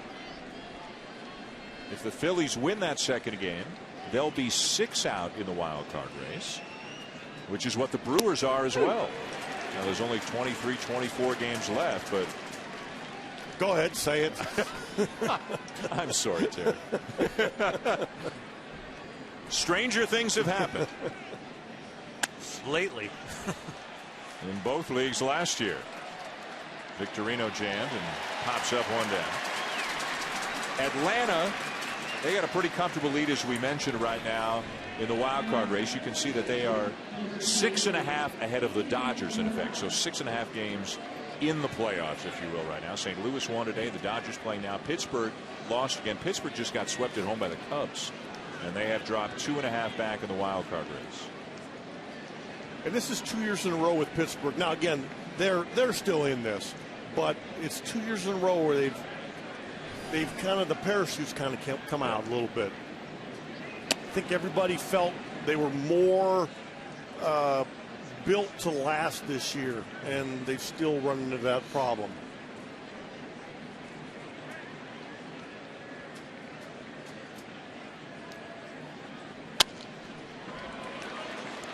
Base hit left field, Adrian Gonzalez. Let's take a look at some of the big stories around the National League, and a story that's really been a huge story around baseball all season. Now we finally know for sure. Steven Strasburg shut down after 3 innings in his last start. Chris Carpenter, one of the heroes of the playoffs last year for the Cardinals, throws a simulated game, trying to come back this season. And another big offensive season for Giancarlo Stanton. Oral, we know what we know. The case is now closed. The story's finished. Give us your top to bottom rundown on the Strasburg situation. Well, I hope they're making the decision on objective data, just not an eye test and just not an innings count, because the objective data of a shoulder program, having benchmarks from spring training of where his strength was, what his internal and external rotation of his shoulder, the elbow, how was the flexibility there, the wrist, the whole lever system of the arm works together. And if he has no marks of being below where his benchmark standards are on strength and flexibility, then they're shutting down a very healthy pitcher that could really help them. And it's unprecedented for someone like this to be shut down going into this pennant race. Now they're doing this because he's so young and coming back from Tommy John. Right. History suggests that young pitchers whose innings increase significantly from one year to the next are at risk of injury. So I think we're all at risk of injury when you take the mound and are scheduled for surgery at some time. And I understand they're being prudent about this, but this just doesn't pop up. And I understand they have built themselves to win and to win for a long time, and this is the foundation of the organization. But there are 29 other teams trying to build to win and to win for a long time. When you get your shot, I think you got to go for it. By letting him continue to pitch until there's a warning signal? Yep, until the strength, the flexibility, he doesn't recover from outings. You know what? He was so tender coming out of the last outing that his side work, they had to shut him down at his side work. You have heard nothing about any evidence other than the eye test in the innings that this is why we're shutting him down. Well, the phrase that was used after the last start was mental fatigue, shutting him down for mental reasons, not giving him the one more start that they said they were going to give him.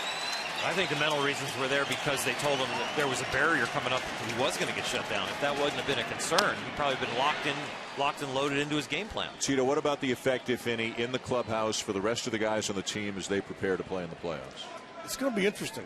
I mean, you're losing your ace, and from everything that we read, they're being very supportive and being good teammates.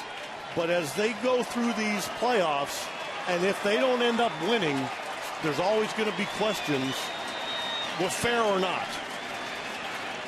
I think the first question is, why did you go public with the plan? The second question is,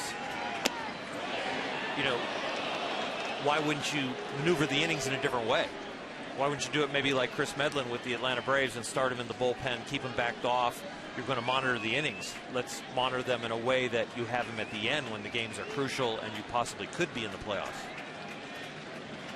2 balls, 2 strikes. The count on Hanley Ramirez. Runner at first, 1 out. The Dodgers down 3-0 in the top of the 6th.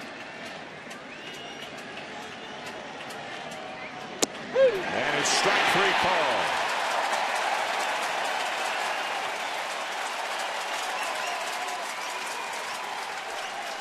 Well, Barry Zito, as described from his own manager Bruce Bochy, is very crisp tonight. The velocity is there a little bit more consistently with each pitch. And when he's averaging 85 miles an hour and throwing the ball there in the 6th inning, that's crisp for Barry Zito, normally around 83, 84 at this point in the game. A look at K-Zone, brought to you by Firestone. A strike to Luis Cruz.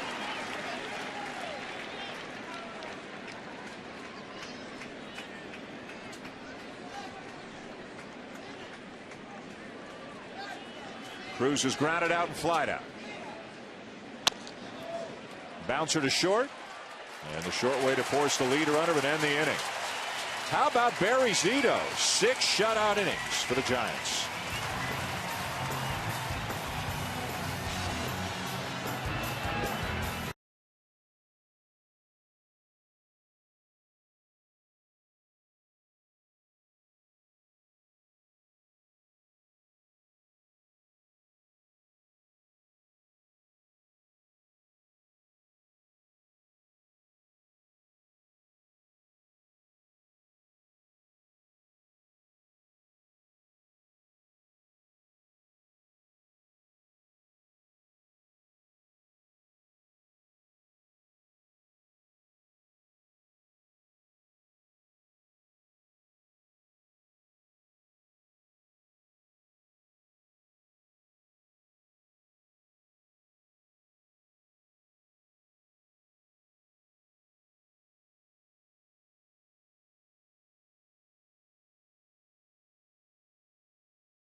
And Sunday Night Baseball is presented by Taco Bell. Welcome back to San Francisco. Sunday Night Baseball on ESPN from sold-out AT&T Park, the home of the Giants. Rubber match of the 3-game series, a 3-0 lead, 6 strong innings for Barry Zito, and Buster Posey leading it off against Joe Blanton. Good curveball for his strike. Posey has struck out and singled tonight. The Giants got 2 runs in the first on a 2-run double by Hunter Pence, and another in the 5th. Angel Pagan tripled, came home on a sac fly by Marco Scutaro. And you can see the Dodgers sending Randy Choate down to the bullpen with the Giants having Belt, Blanco, and Crawford all coming up later in the inning. Either make it tough on them or make Bochy make moves.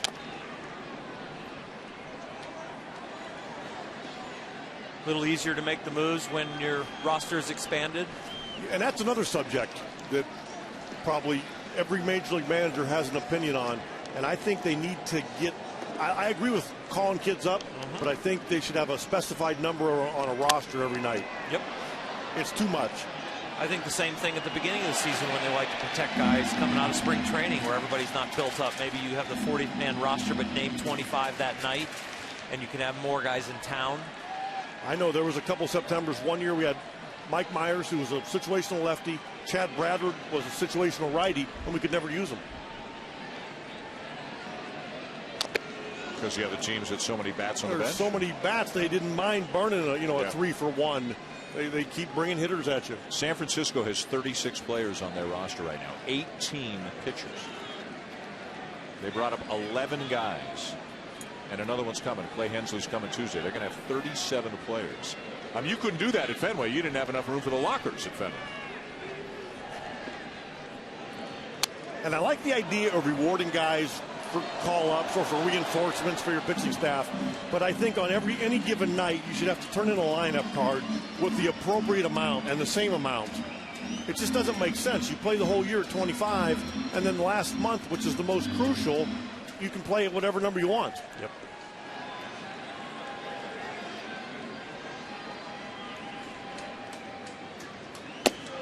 Just outside.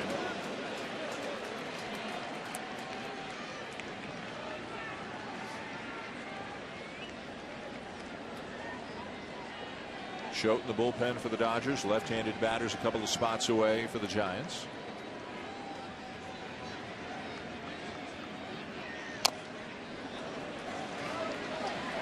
We talked a little bit earlier about the remaining schedules for these two teams, and you would think at this point of the season, two teams in the same division would have very similar schedules the rest of the way.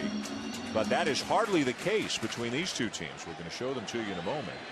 They do finish the season with 3 games against one another down in Los Angeles.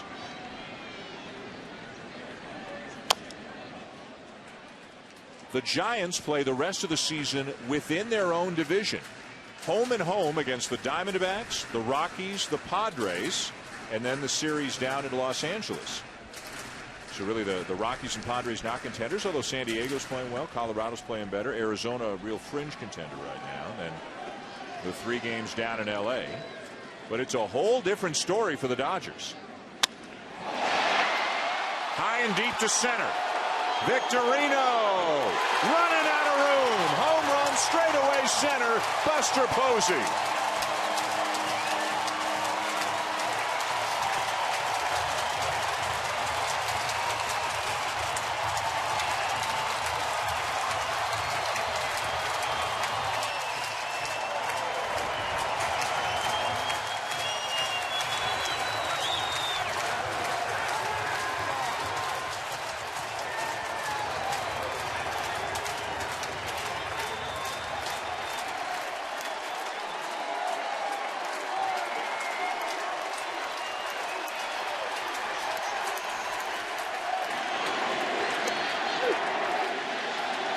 You can hear the chant of MVP here in San Francisco.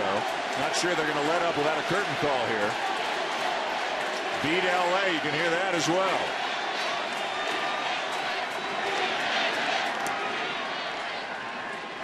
Number 20 on the season for Posey, RBI number 87.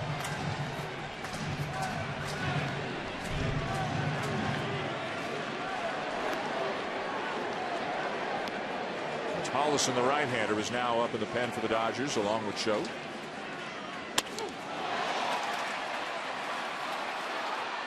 Nice running catch by Victorino to retire Pence. And we're gonna pick up this at bat from the 1-2 count forward. Fouled off a tough fastball in, a good breaking ball away, fastball right down the middle. He fouled. Good take. And again, got another good pitch to hit. Fouled off a tough pitch, and then got the hanger.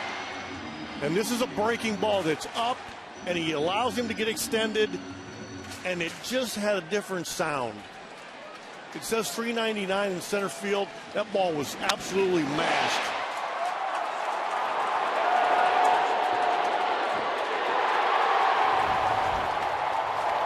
Posey's home run and making it 4-0 for the Giants in the 6th inning. And an out later, Joe Blanton is out of the game. Left-hander Choate taking over for the Dodgers.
4-0. The Giants lead the Dodgers. New pitcher on for LA. Veteran left-hander Randy Choate, picked up from the Marlins in late July.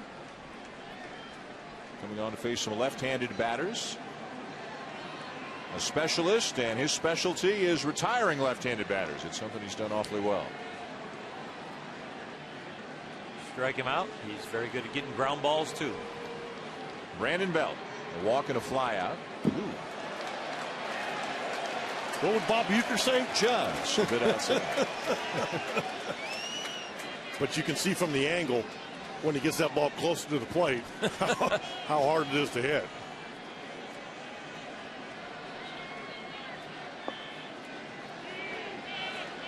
Joe Blanton, 4 runs and 5 1/3. The other way, but playable for Rivera, 2 down.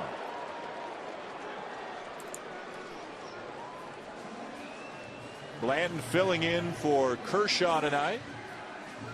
Going 5 1/3, and Kershaw expected to make the start at Arizona Tuesday. All going well with what they think is a minor hip issue right now for Kershaw that cropped up on Friday.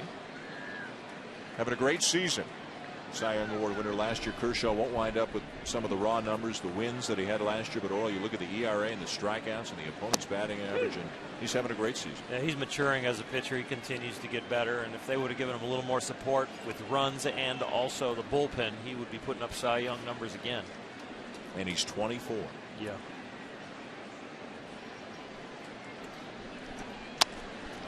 Blanco sends it fair down the left field line. Grabbed by a fan, and that'll be a double for Gregor Blanco.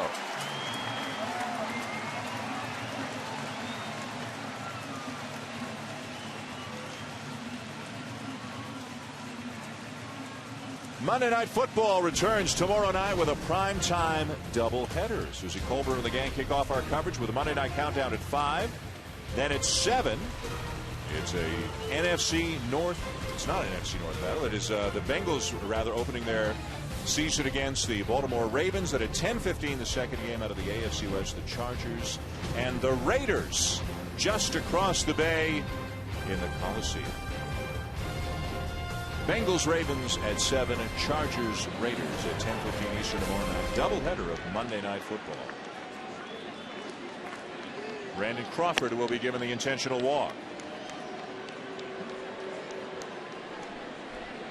Smart move by Don Mattingly.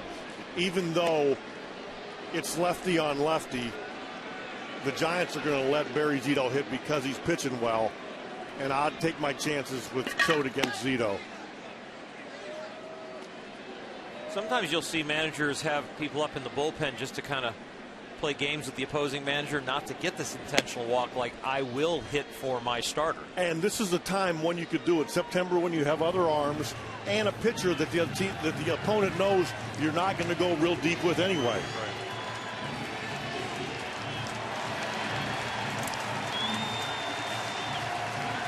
Zito getting a big ovation for the work he's done on the mound tonight. He is 0 for 2 at the plate, 3 for 43 on the season. And I'm going to go way out on a limb here and say that Barry Zito's weight is going to be falling towards first base when the pitch is delivered.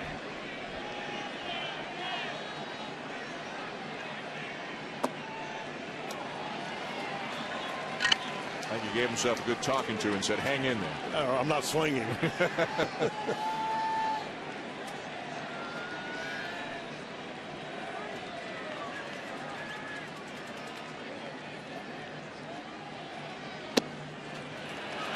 Good students have those nightmares where they wake up and there's a test and they didn't know it. Do good hitters, left-handed hitters, have nightmares like, I got to face Choate and I'm not ready? Feel like you're falling off the bed? Yeah. Yes, you're actually, yes. You just don't want to see these guys. No, I'm standing here and I'm like leaning to one side.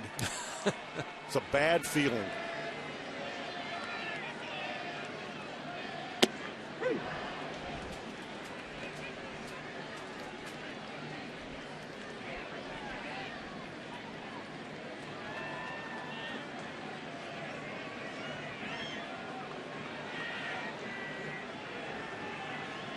Two on, two out. And a swing and a miss. 2-2 You know, when Zito takes the mound next inning, we'll see that he lines up to the third base side on the rubber, where Choate, being a left-handed specialist, lines up on the first base side of the rubber to really know I'm only going to face lefties. So look how it feels. He's coming in, and the arm is over there by the hip, and then he either breaks it or takes the ball away from you. But he's up there on the first base, so just a little harder on you. Inning over. I think you had the weight right, Tito. A home run by Posey. 4-0 Giants at the end of 6.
Been a team effort for the Giants so far tonight. Left-hander Barry Zito has delivered 6 shutout innings.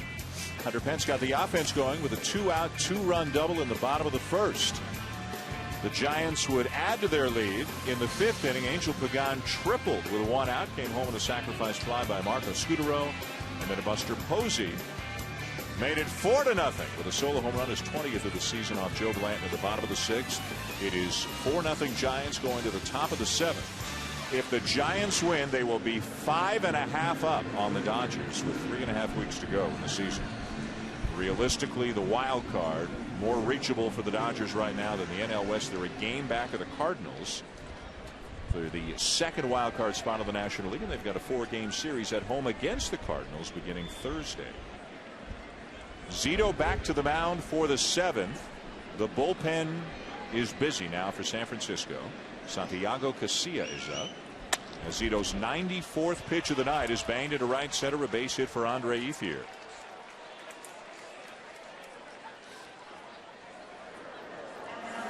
Casilla, at one point the closer for Bruce Bochy this year before he started pitching poorly, developed a blister problem, so he was taken out of the closer's role, moved into a setup spot. He's pitched better of late, and Bruce Bochy with Casilla, Affeldt, Lopez, and Romo, Tito, he is really mixing and matching. Well, and this visit to the mound is not to go over pitches. This is Bruce Bochy telling Buster Posey, buy me some time.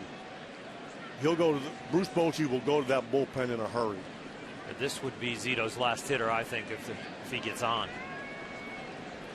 I agree with you. The one thing, and again, you're right, the next guy that gets on, he's done. But I think they'd like to keep Zito in through the pitcher because of LA's bench. They just don't match up well against left-handed pitching. Curveball over the outside corner, a strike taken by Juan Rivera. Yeah, Bobby Abreu sitting over there. Juan Uribe, who's right-handed hitter, but he's really struggling against left-handed pitching, so their options are kind of limited. Matt Kemp injured. Adam Kennedy injured. So a little short on the bench. Another curveball.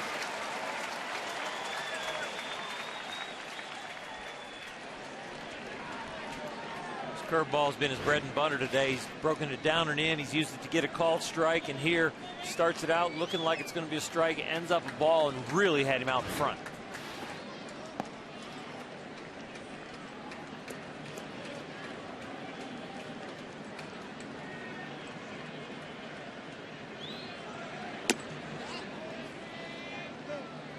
Topped out at 87 tonight. Fastball generally has been 83 to 85.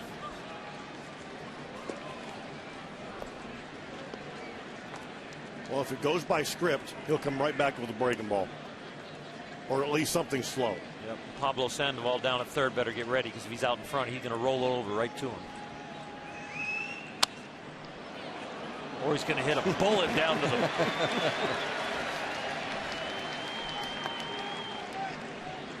This is where you think about sometimes you'll guard the line even with a 4-run lead, because there's two speeds. He's going to get the fastball away. It's probably going to be hit up the middle or away, or he's going to get the slow breaking ball down and in. It's probably going to get hit down the line, down the left field line, and Sandoval is guarding that line.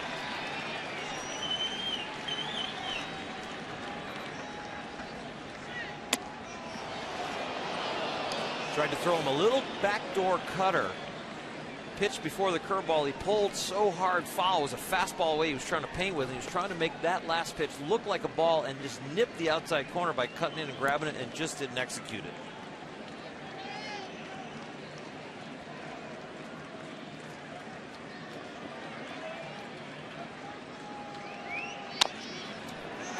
Chopper left side. Tricky hop. Crawford to second. One. Not in time at first. That is not an easy play, Tito. That was a nice play. Yeah.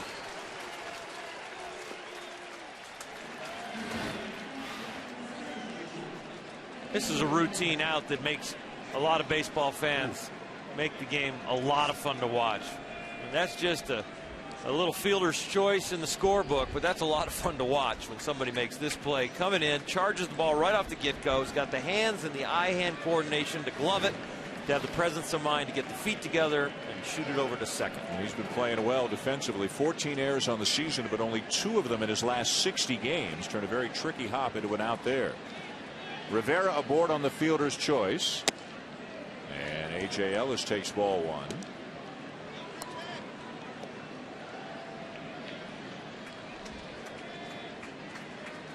Ellis 1 for 2 on the night. The Dodgers just 4 hits in the game. Check swing foul off. Nick Punto was out in the on-deck circle, but now he's gone back down the steps, and Bobby Abreu has appeared. Abreu started the year with the Angels, came to the Dodgers, was designated for assignment, spent some time down at AAA, and is now back in September. Patient hitter on deck and a patient hitter at the plate. Now to play 1-2. ESPN Sunday Night Baseball, presented by Taco Bell, is brought to you by the all-new Dodge Dart. Dodge, new rules.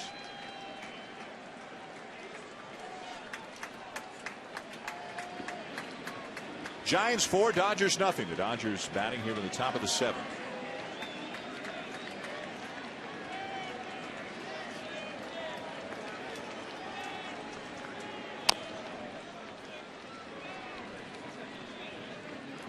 Has he hung any curveballs tonight? Not many, if any. The great thing about his curveball, it's as slow as it is, so it's great speed differential from his fastball, because the fastball's lost a lot of velocity, but tonight he's been 86, 87, mostly the year of 84, 85. But that curveball goes all the way down to 70, and that gives him that 12 to 15 mile an hour differential, which is significant to a hitter. 6, 7, 8 miles an hour is usually not enough unless you've got extremely sharp break. Casilla ready if needed in the pen. 1-2. Fouled back by Ellis.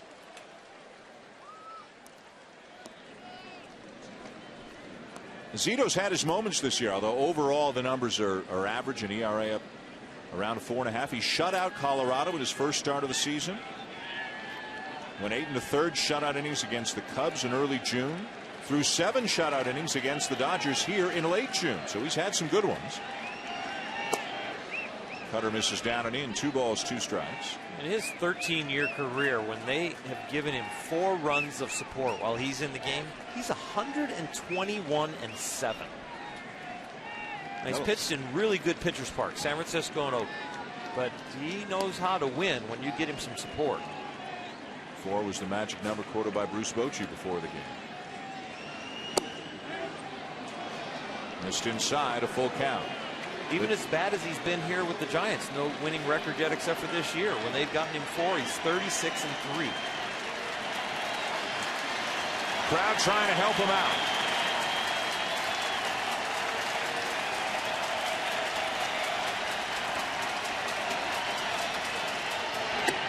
Did he go? He did not.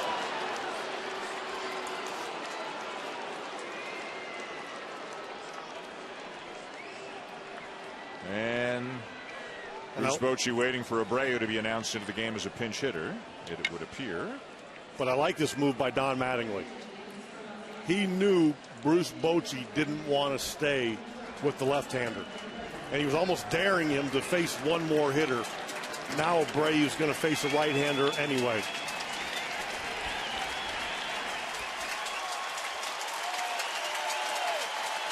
Casilla on his way in. A job well done for Barry Zito.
Take care of your headache pain fast with Bayer Headache Relief, official pain reliever of Major League Baseball. Visit BayerHeadache.com. Back in San Francisco with the Giants leading the Dodgers 4-0. The Dodgers a threat, though. 1st and 2nd, 1 out. Bruce Bochy's gone to the pen. Barry Zito out after 6 1/3. And on comes the right-hander Santiago Casilla, who has been pitching well of late. He's given up only 3 runs in his last 20 appearances. As we mentioned, was the closer earlier, developed some blister problems, struggled as a result, taken out of the closer's job, and now pitching very well in a setup role. Sergio Romo, Javier Lopez getting the lion's share of the save opportunities for the Giants. 2 runners on, 1 out. And the pinch hitter was Bobby Abreu.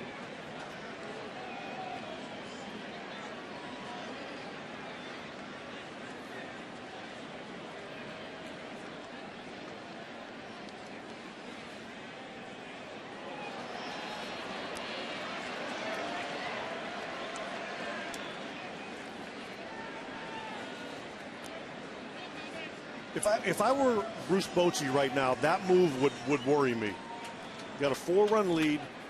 You got a non-base runner at second. Those are the kind of things that would keep me up at night.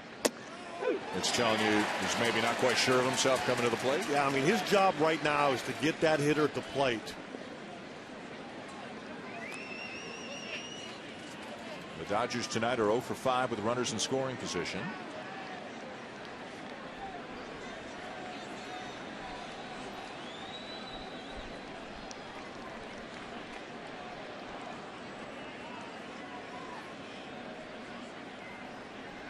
Look at him back again.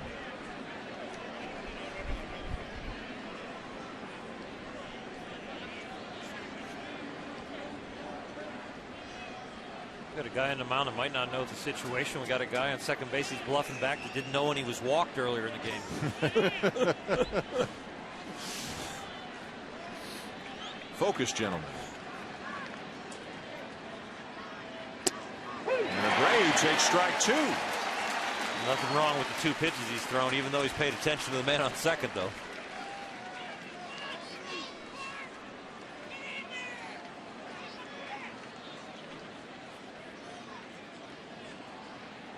If the Dodgers are able to extend this inning a little bit longer, would not be surprised to see Javier Lopez run down there real quick and get ready for Adrian Gonzalez.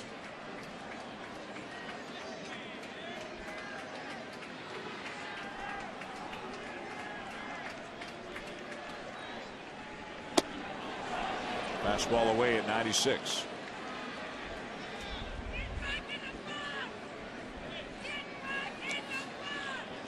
Gonzalez 1 for 3 tonight. The Dodgers just 4 hits in the game. The Giants 4 runs on 7 hits, including the home run by Buster Posey.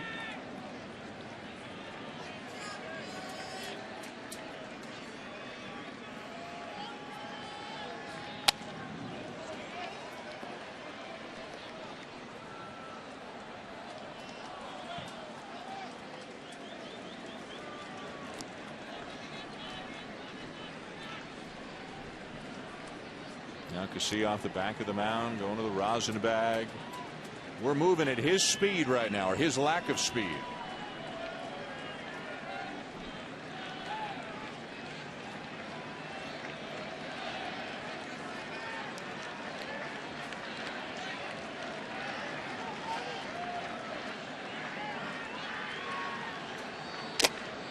Foul it off.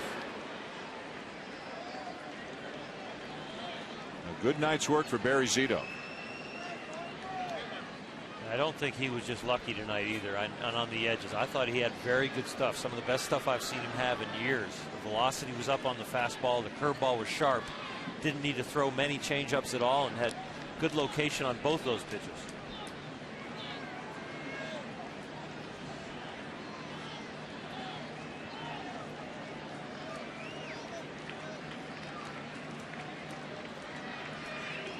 Rivera at second, Ellis at first, 1 out. 4-0 Giants in the 7th.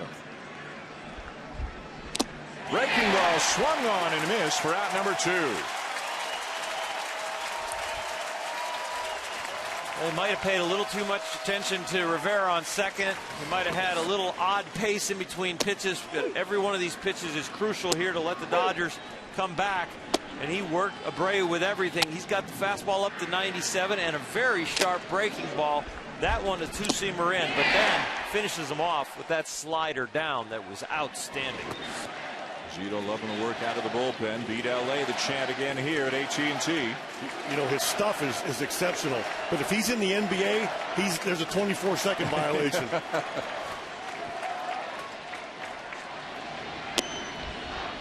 Now, you ran into that once or twice as the manager of the Boston Red Sox. I'm not throwing any names out there. It's different when you're the manager. Then you're just trying to dictate the pace of the game. Up here, it's a whole different story, huh? Yeah. Throw the ball, kid. Are you referring to Josh Beckett? Yeah, remember when last year when Bobby ruffled his feathers? Yep. Garcia facing Mark Ellis. Ellis 2 for 2 in his career against Garcia. 1 for 3 tonight, doubled the back in the first. And as you expected, Mr. Francona, left-hander Javier Lopez heading down to the bullpen in case it gets to Adrian Gonzalez this inning. You're still keeping sharp up here, Tito. I had Javier. There's one guy he's in this bullpen for, and that's Adrian Gonzalez.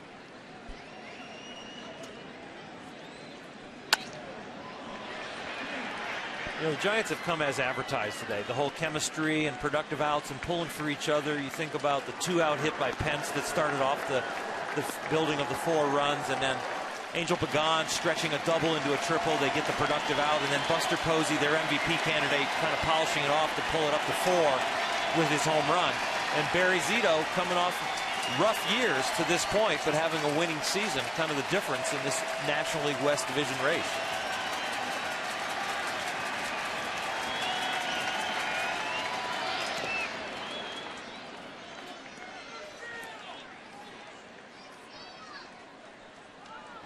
Crowd getting on the edge of its seats for every 2-strike pitch and catching its breath again and getting ready to start revving it up as Casilla gets ready.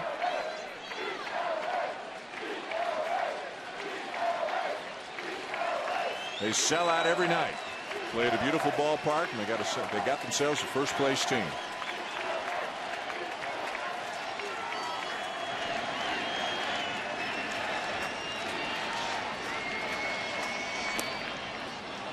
Full counts, and the runners will get a head start.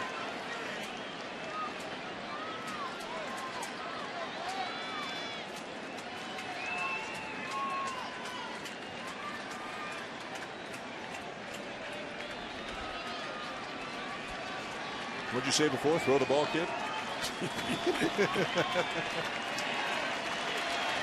It's a little different version when you're sitting in the dugout. Or interpretation.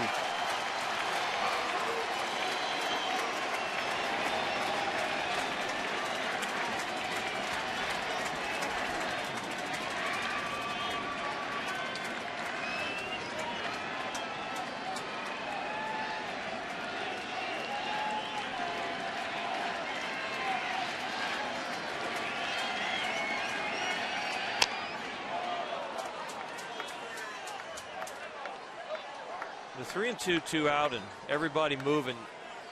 The defense is at a little disadvantage because really the only place you can get an out now on a ground ball is first base because the runners are moving. And the defense has also been told that nobody's going to be trying to throw Rivera out at the plate. They're going to try and keep Ellis, the batter runner, off second base. So the ball to the outfield is automatically going to go to second. Ellis fouling that ball off his foot, trying to walk off the pane. Got a little extra time from Brian Honore, the home plate umpire, to gather himself.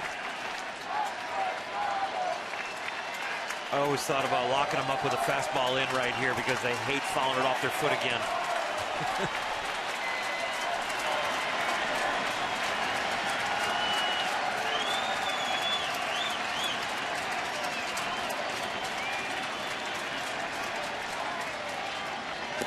Ball 4 to load the bases.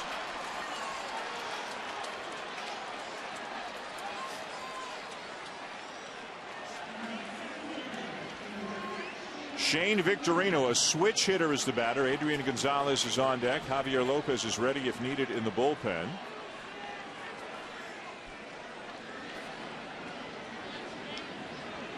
And Casilla will be given the opportunity to try to get a Victorino. He's got one more shot at getting out of this before Lopez enters the game. Shane Victorino is so much more of a threat when he's hitting right-handed. That's why you're seeing Casilla still in this game.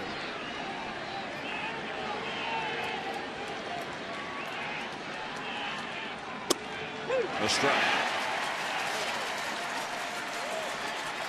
Guillermo Mota making his way down to the bullpen.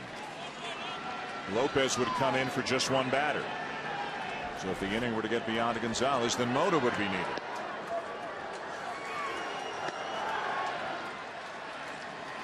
All of a sudden, the tying run at the plate.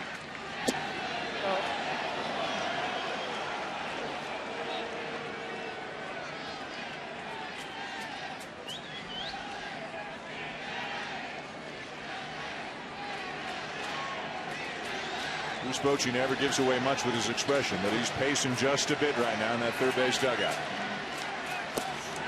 And Victorino helped out Casilla right there.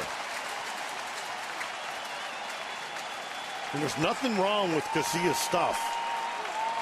His location's been a little bit inconsistent. I think his game awareness has been a little inconsistent, but his ball moves all over the place.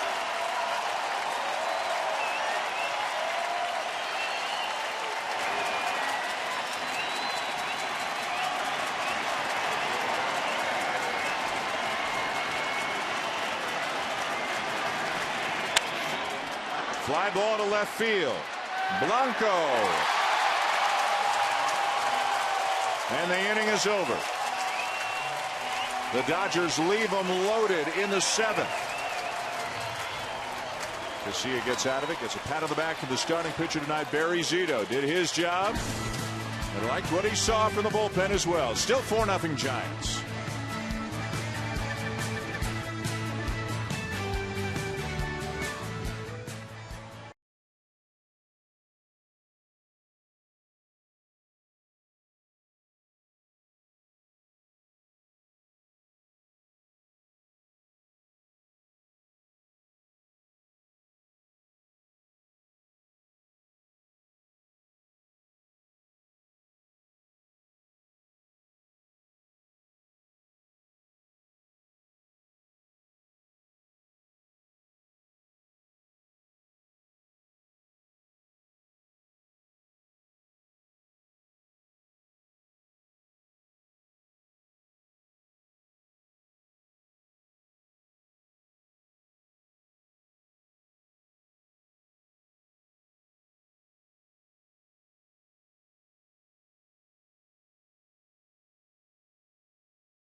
Who's it going to be?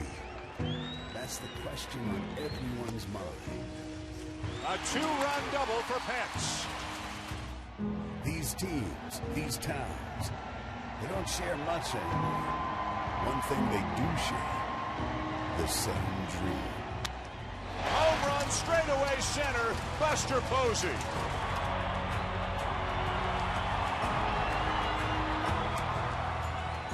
And the Giants continue to lead. We go to the bottom of the 7th inning, 4-0 San Francisco after the Dodgers left them loaded in the top half of the inning.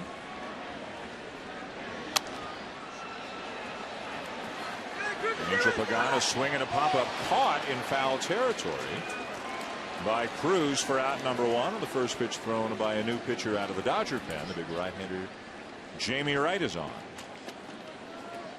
Been a long man out of the pen for the Dodgers this season.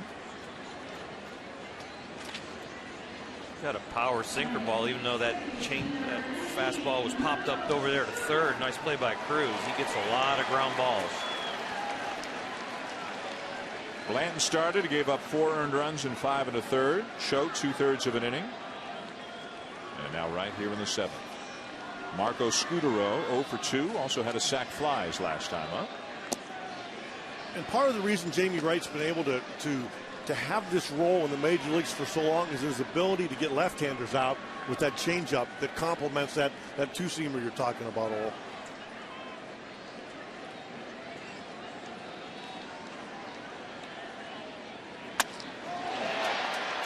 Right center field. And a nice running catch by Victorino. 2 down. Time now to take a look at our game track. Brought to you by Ram. Barry Zito, one of the big stories of this game tonight. 6 1/3 shutout innings. Got some help from Hunter Pence and Buster Posey. On the offensive end, Joe Blanton filling in for Clayton Kershaw. Pushed back to Tuesday because of a hip issue. Blanton giving up 4 earned runs in 5 1/3. A very quiet night again. The Dodgers have not been a very good offensive team since they made a lot of these moves. And I guess since the Boston trade specifically, they are 6 8. Only scoring 3.5 runs per game since the trade.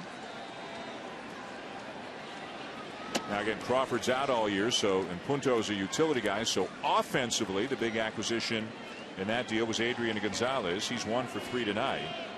Matt Kemp is out of the lineup. Hanley Ramirez 0 for 3 with a couple of strikeouts. I think Dan and Oral, and again, you can disagree, you can agree. I think teams fight so hard during the year to get their identity. And all of a sudden, the Dodgers' identity changed. Now, again, I think they added some really good talent for now and for the future. But they may be fighting to find that identity again. And the only thing that really will bring them chemistry, because there's not enough time left in the season to have common bonds developed on airplanes and in the food room and on buses, is winning. And Don Mattingly says if we can just string 2-3 wins in a row together, it'll give us something to fight with, for, and give us a focus. But it's hard to struggle on a new team. It's hard to have big moments on a new team and not have your buddy, your compadre, your peer next to you that knows when to stroke you, knows when to kick you, knows that when you're throwing your helmet, you're not really that mad. That's just part of your game. Well, their season may hinge on a series they've got later this week, a 4-game series at home against the St. Louis Cardinals, who currently hold down the second wild card spot in the National League. The Dodgers a game back of them at the moment.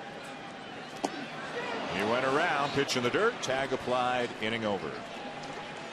7 complete with the Giants leading 4-0. The aforementioned Adrian Gonzalez will lead it off for the Dodgers when we come back for the 8th.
Presented by Taco Bell.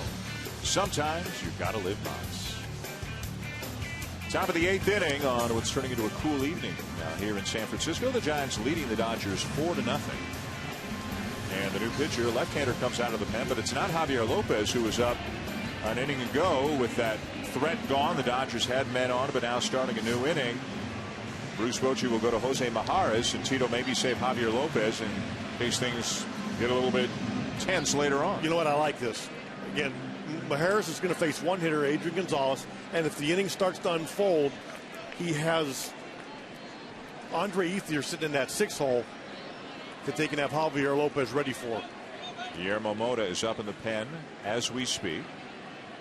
Ethier due to hit 4th this inning. Gonzalez to face Majares here to begin the top of the 8th. Part of managing the bullpen, I think, is not looking at the beginning of the inning, but who's going to finish the inning if things start to fall apart.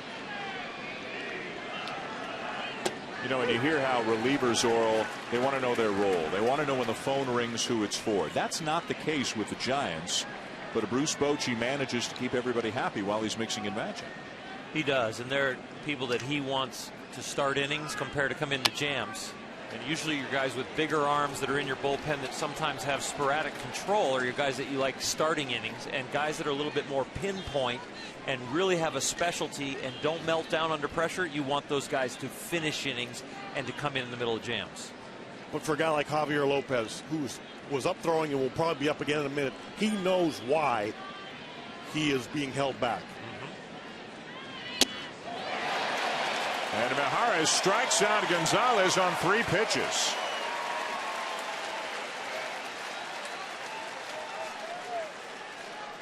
Left on left situation against a hitter that loves to face lefties, does not mind what hand you throw with, but that fastball up was absolutely amazing.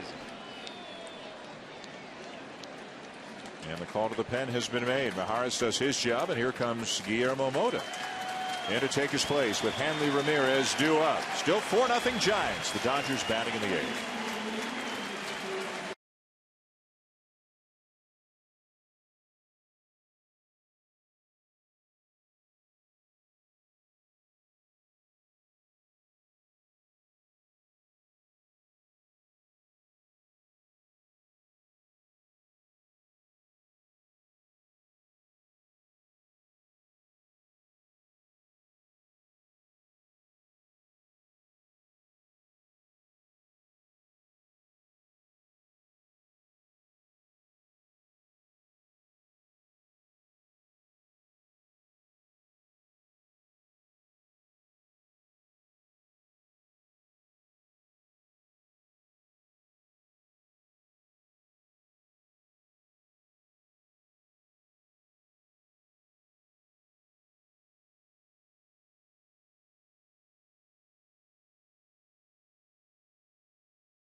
Eighth inning, the Dodgers batting with a 1 out, nobody on, trailing 4-0. Hanley Ramirez heading towards the plate to face Guillermo Mota, a former Dodger, a couple of times around, just reinstated recently after a 100-game suspension after testing positive for a substance in violation of Major League Baseball's Joint Drug Prevention and Treatment Program.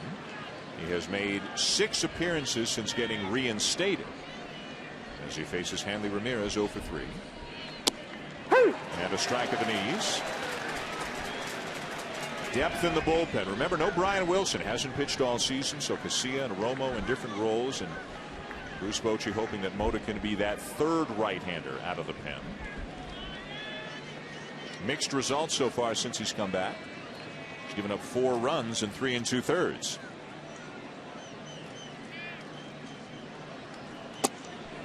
Same place, same result, same displeasure for Ramirez. And as you said, Tito, there's Lopez up again, getting ready in case Ethier comes up this inning. And if this inning gets extended, you can bet there'll be a righty down there in a minute to follow Lopez.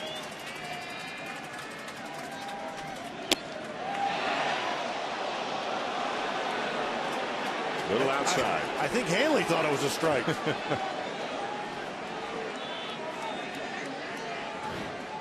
Took a step across the plate as if you were headed back to the dugout. Missed a few inches off the plate.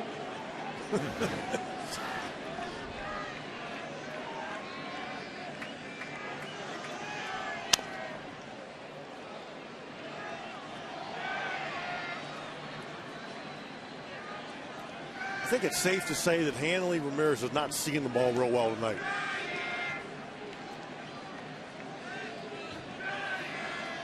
He's had some big numbers for the Dodgers, but he's been fighting it tonight. 2 strikeouts and a ground out. And a Mota out in front of him, 1 and 2 here.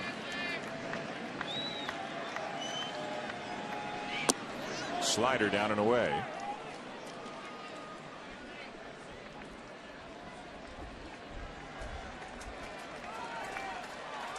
Luis Cruz waiting in the on-deck circle. Another sellout here in San Francisco. 41,517, 155th consecutive sellout. Off the end of the bat, a weakly hit up the line, underhanded to first in time. 2 down. Well, if the Dodgers lose this one, they're 5.5 back of the Giants. They'd be a 1.5 game back in the wild card race. And as we alluded to earlier, they got a tough schedule the rest of the way, playing a lot of games outside their division, including a 4-game series against the Cardinals, who lead the wild card race. And how about a trip back east this late in the season, Tito, going to Washington, going to Cincinnati, having to play a couple of division leaders. Now, there's a couple things. They have a really good record versus those teams. But you're talking about playing the best competition. You're talking about traveling through 3 time zones. It's tough. Now, the other thing Don Mattingly said is the way their rotation sets up, even with Kershaw not pitching today, is he would be ready for that first playoff game. Well, the first game of the last series against San Francisco. And then again, when they come around and they have to play a wild card game, he'd be available. Yeah. There's not any less starts because he doesn't start tonight. It's less rest for him. He was going to get some extra rest throughout that time in the rotation. But now this puts him back on his regular turn without extra rest.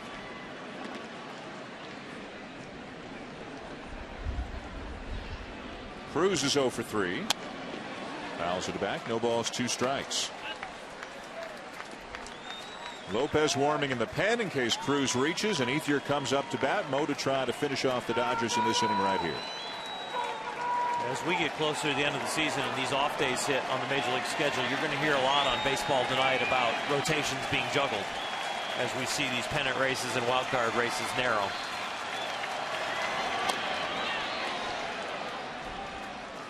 A little out in front of the changeup, and he fouled it off. You can see another live arm. Mota's got a live arm. Casilla's got a live arm. And Bruce Bochy not afraid to mix in a match with the best of them. Got the specialist and the left-hander Lopez. Inning over.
Ball visited the MLB Fan Cave this season. Check out all the player videos and watch exclusive music videos and interviews with your favorite performers and celebrities by visiting MLBFanCave.com. Follow at MLB Fan Cave on Twitter and like the MLB Fan Cave on Facebook. That guy, that is a Fan Cave natural. That's the first guy we saw right there.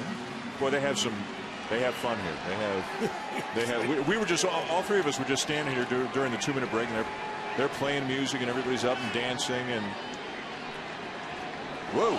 First pitch by Jamie Wright,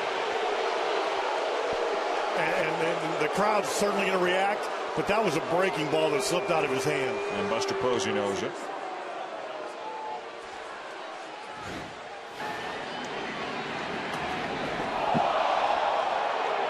But in this town, you don't mess with Buster. Curveball or no curveball.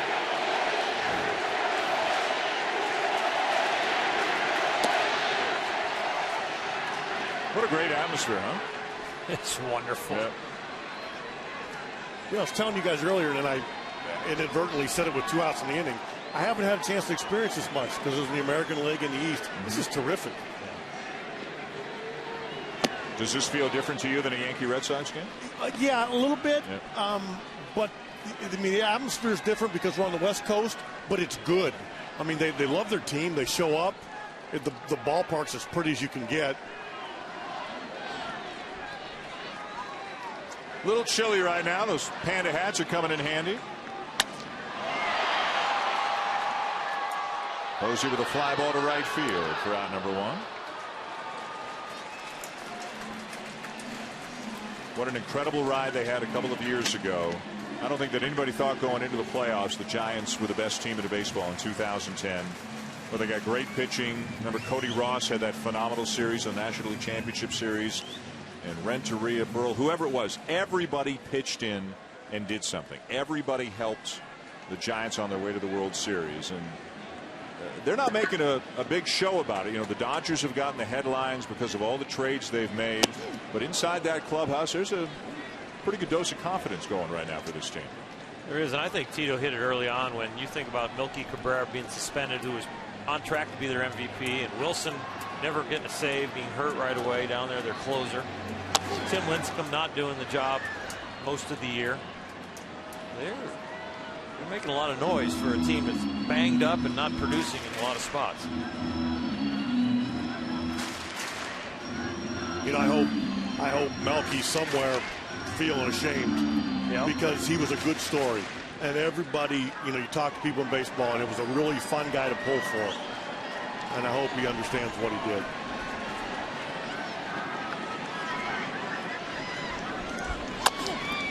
Chopper off the bat of Pence. Ramirez at short. 2 down.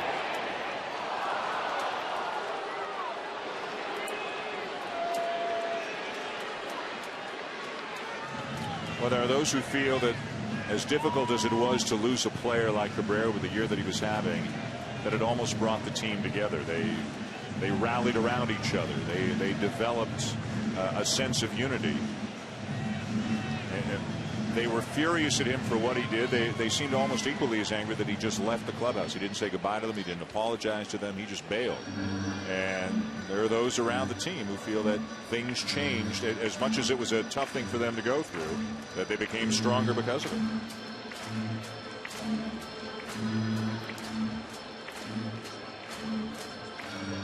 And we're going to have a change, double switch coming up here as Punto is on.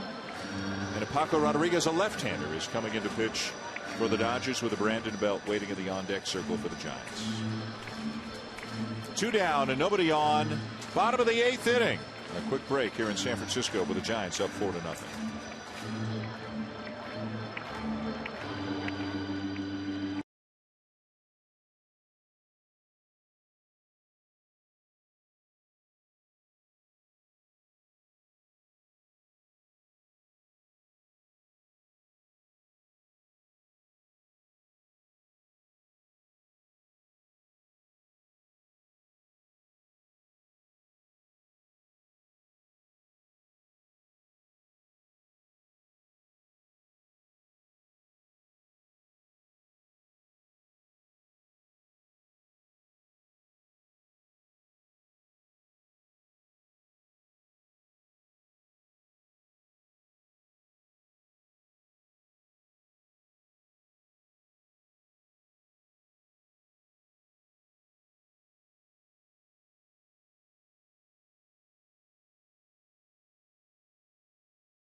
MLB.TV, baseball everywhere. Watch almost 100 out-of-market games live per week on your favorite devices. Visit MLB.TV for details. One of the images synonymous with this beautiful city, the cable car here in San Francisco.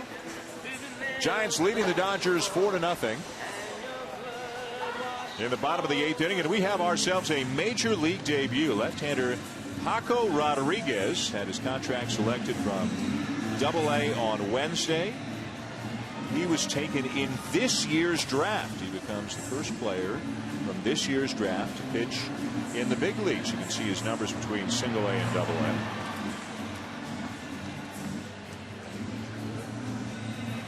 And as part of the double switch, Nick Punto is on to play third base. So you can put Punto into the pitcher's spot, batting ninth, and Rodriguez into what was Luis Cruz's spot, batting fifth. Brandon Belt will be the batter.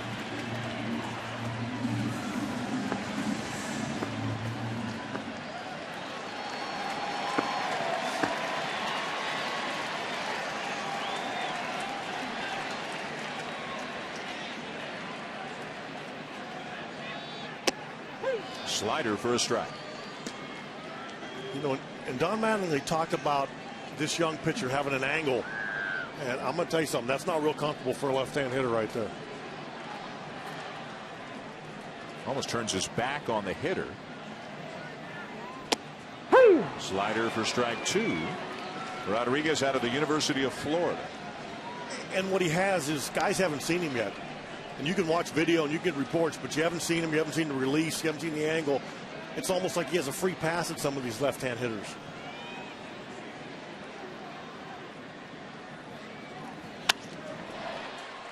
One hopper down to first. Rodriguez covering, and they're just in time to get a belt and end the inning. So we will go to the ninth here at San Francisco. Giants up 4-0.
Looking to take 2 out of 3 from their arch rivals, the Dodgers, are looking to go 5.5 up on the Dodgers atop the National League West.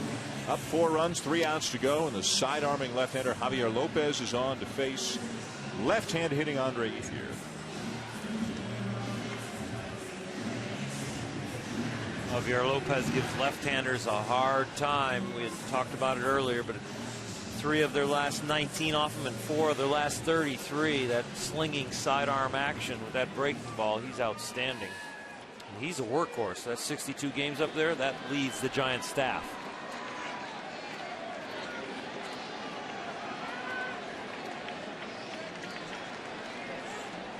Right-hander Sergio Romo is up in the Giants' pen, so perhaps Lopez just to get one batter no matter what. Strike taken by Ethier. Zito went 6 1/3. Casilla got 2 outs. Maharis got an out. Mota got 2 outs. Now Lopez and possibly Romo in the 9th.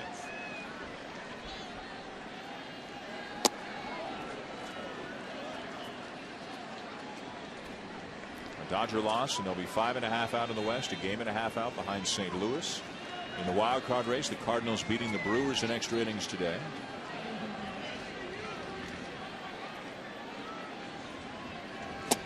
One and 2.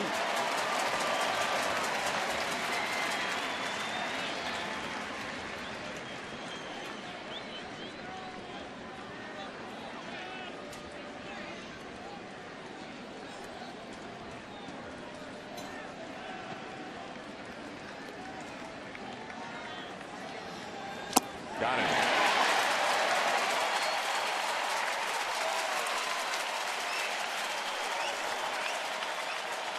And that's going to be all. Bruce Bochy to the pen again. We are seeing all of the arms that he values in their roles. The lefties getting the lefties, the righties doing the rest of the work. And they're mowing down the Dodgers here in the late innings.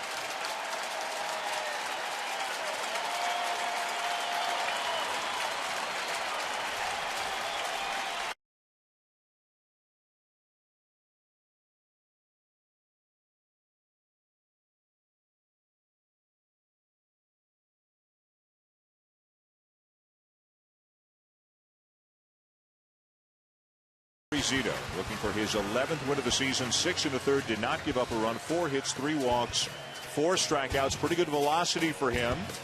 Up a couple of ticks from where we normally see him. And Orel, a terrific curveball tonight. Yeah, he was outstanding. That pitch right there, a cut fastball that he's added this year that's really helped him a lot. But the curveball and the fastball were the pitches tonight that got him that 6 1/3, the 3 walks, the 4 Ks. Very sharp. And Barry Zito, our Chevrolet player of the game. Now Romo.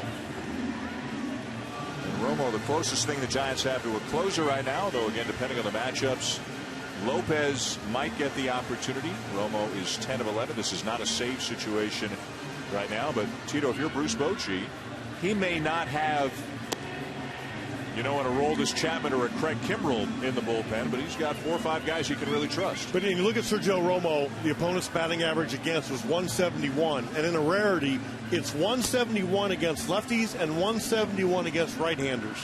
So, I mean, this guy is really giving them. When they lost Brian Wilson, this has been a blessing to the Giants bullpen. And Dan, you mentioned the 2 guys, Kimbrell and Aroldis Chapman, who are having amazing years. Well, they're the only 2 guys that have lower reliever ERAs than this guy on the mound.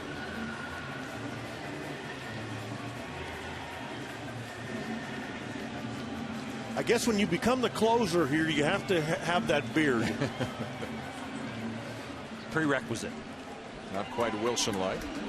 Ryan Wilson out all season after elbow surgery, working toward a healthy return in spring training of next year. Seen him around the ballpark on a little tossing program now, recovering. Here's Juan Rivera. And from all accounts, doing his rehab like a maniac. In other words, I mean, like really getting after it. Like, ahead of time. Yeah, which is not surprising.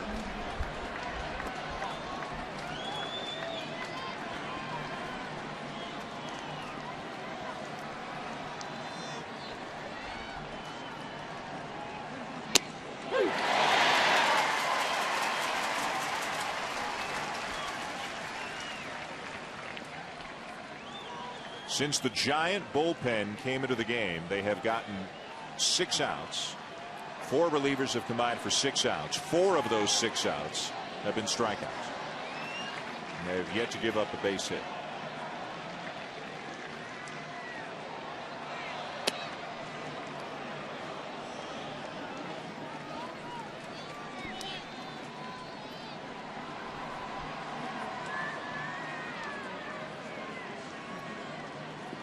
The Dodgers in danger of losing 2 out of 3, losing more ground in both the West and the wild card race based on today's results.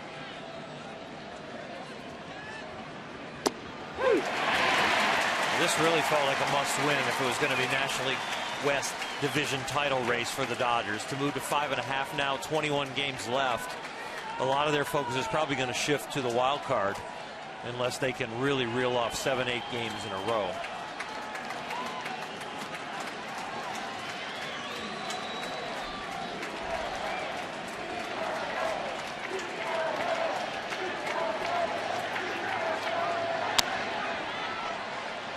Shallow left. 2 down. We mentioned how Bruce Bochy kind of said 4 is the magic number. If they can get the 4 runs, they feel pretty good about things. If they win this game tonight, they will be 63-18 this year when they score 4 or more.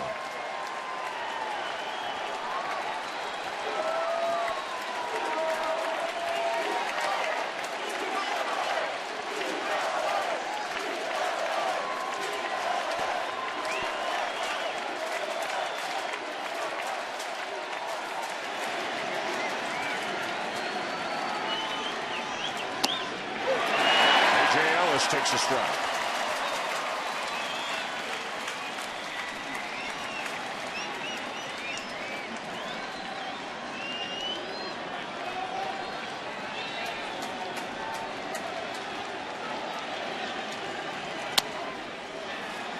And a base hit for Ellis to prolong the game. A man aboard with 2 down for the Dodgers here in the 9th.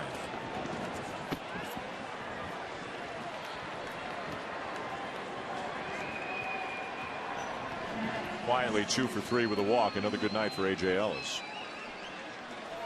Going to bring up Nick Punto, who came from the Red Sox in the Gonzalez, Beckett, Crawford deal.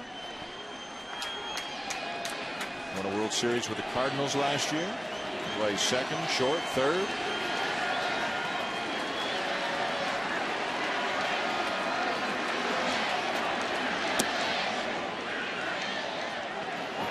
Down to second is Ellis.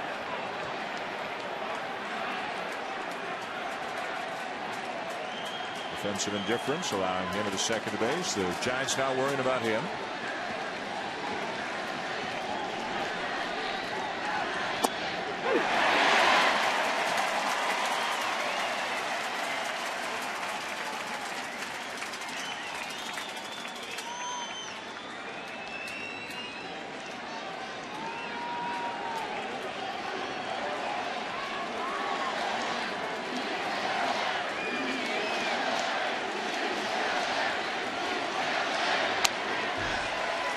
Fouled back, 1-2.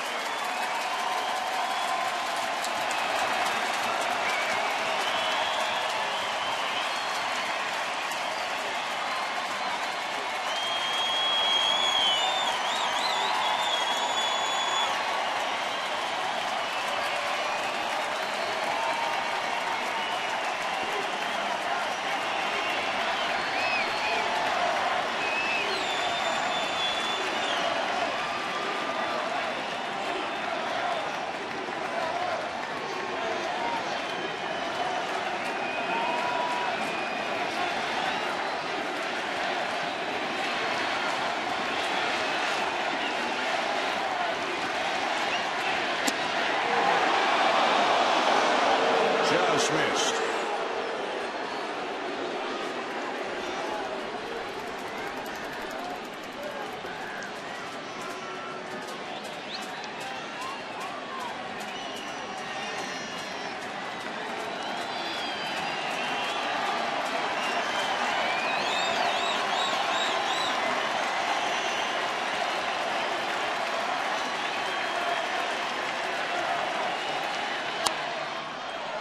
Punto fights one off.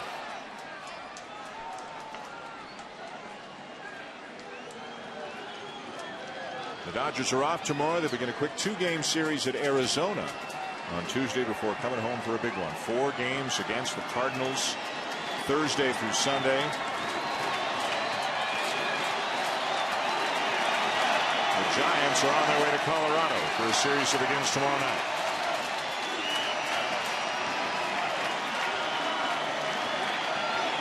Again, the 2-2. And the count now full.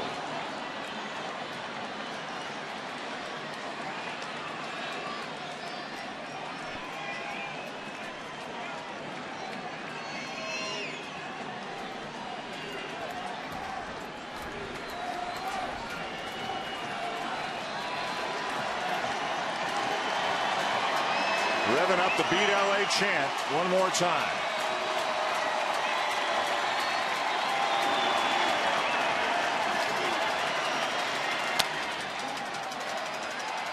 And Punto sends another one fouling out of play.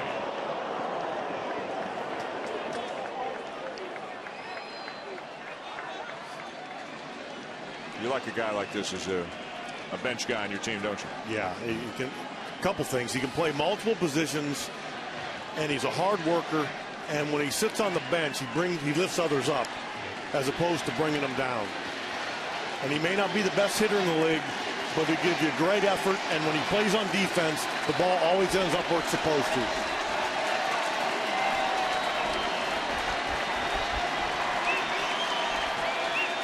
Three-two again.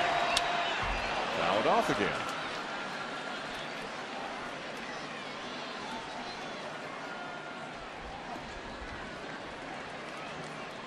I hear the phrase about guys who give away at bats, and Nick Punto doesn't get enough at bats to give away at bats. He's making the most out of this one, huh?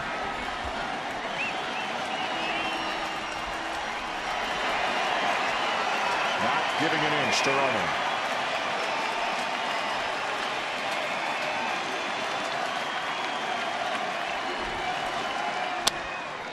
Pulls the ground ball to second. Giants win.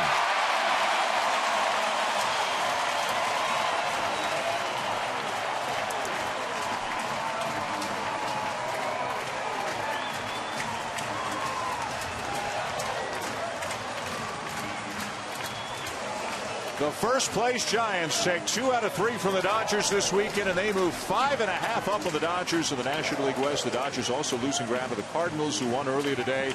So they're a game and a half back in the NL wild card race with about 3.5 weeks to go in the 2012 regular season. A 4-0 win for the Giants tonight. Barry Zito getting the win. Buster Posey with a home run. 2 out of 3 for the home team here this weekend. Sports Center is next here on ESPN.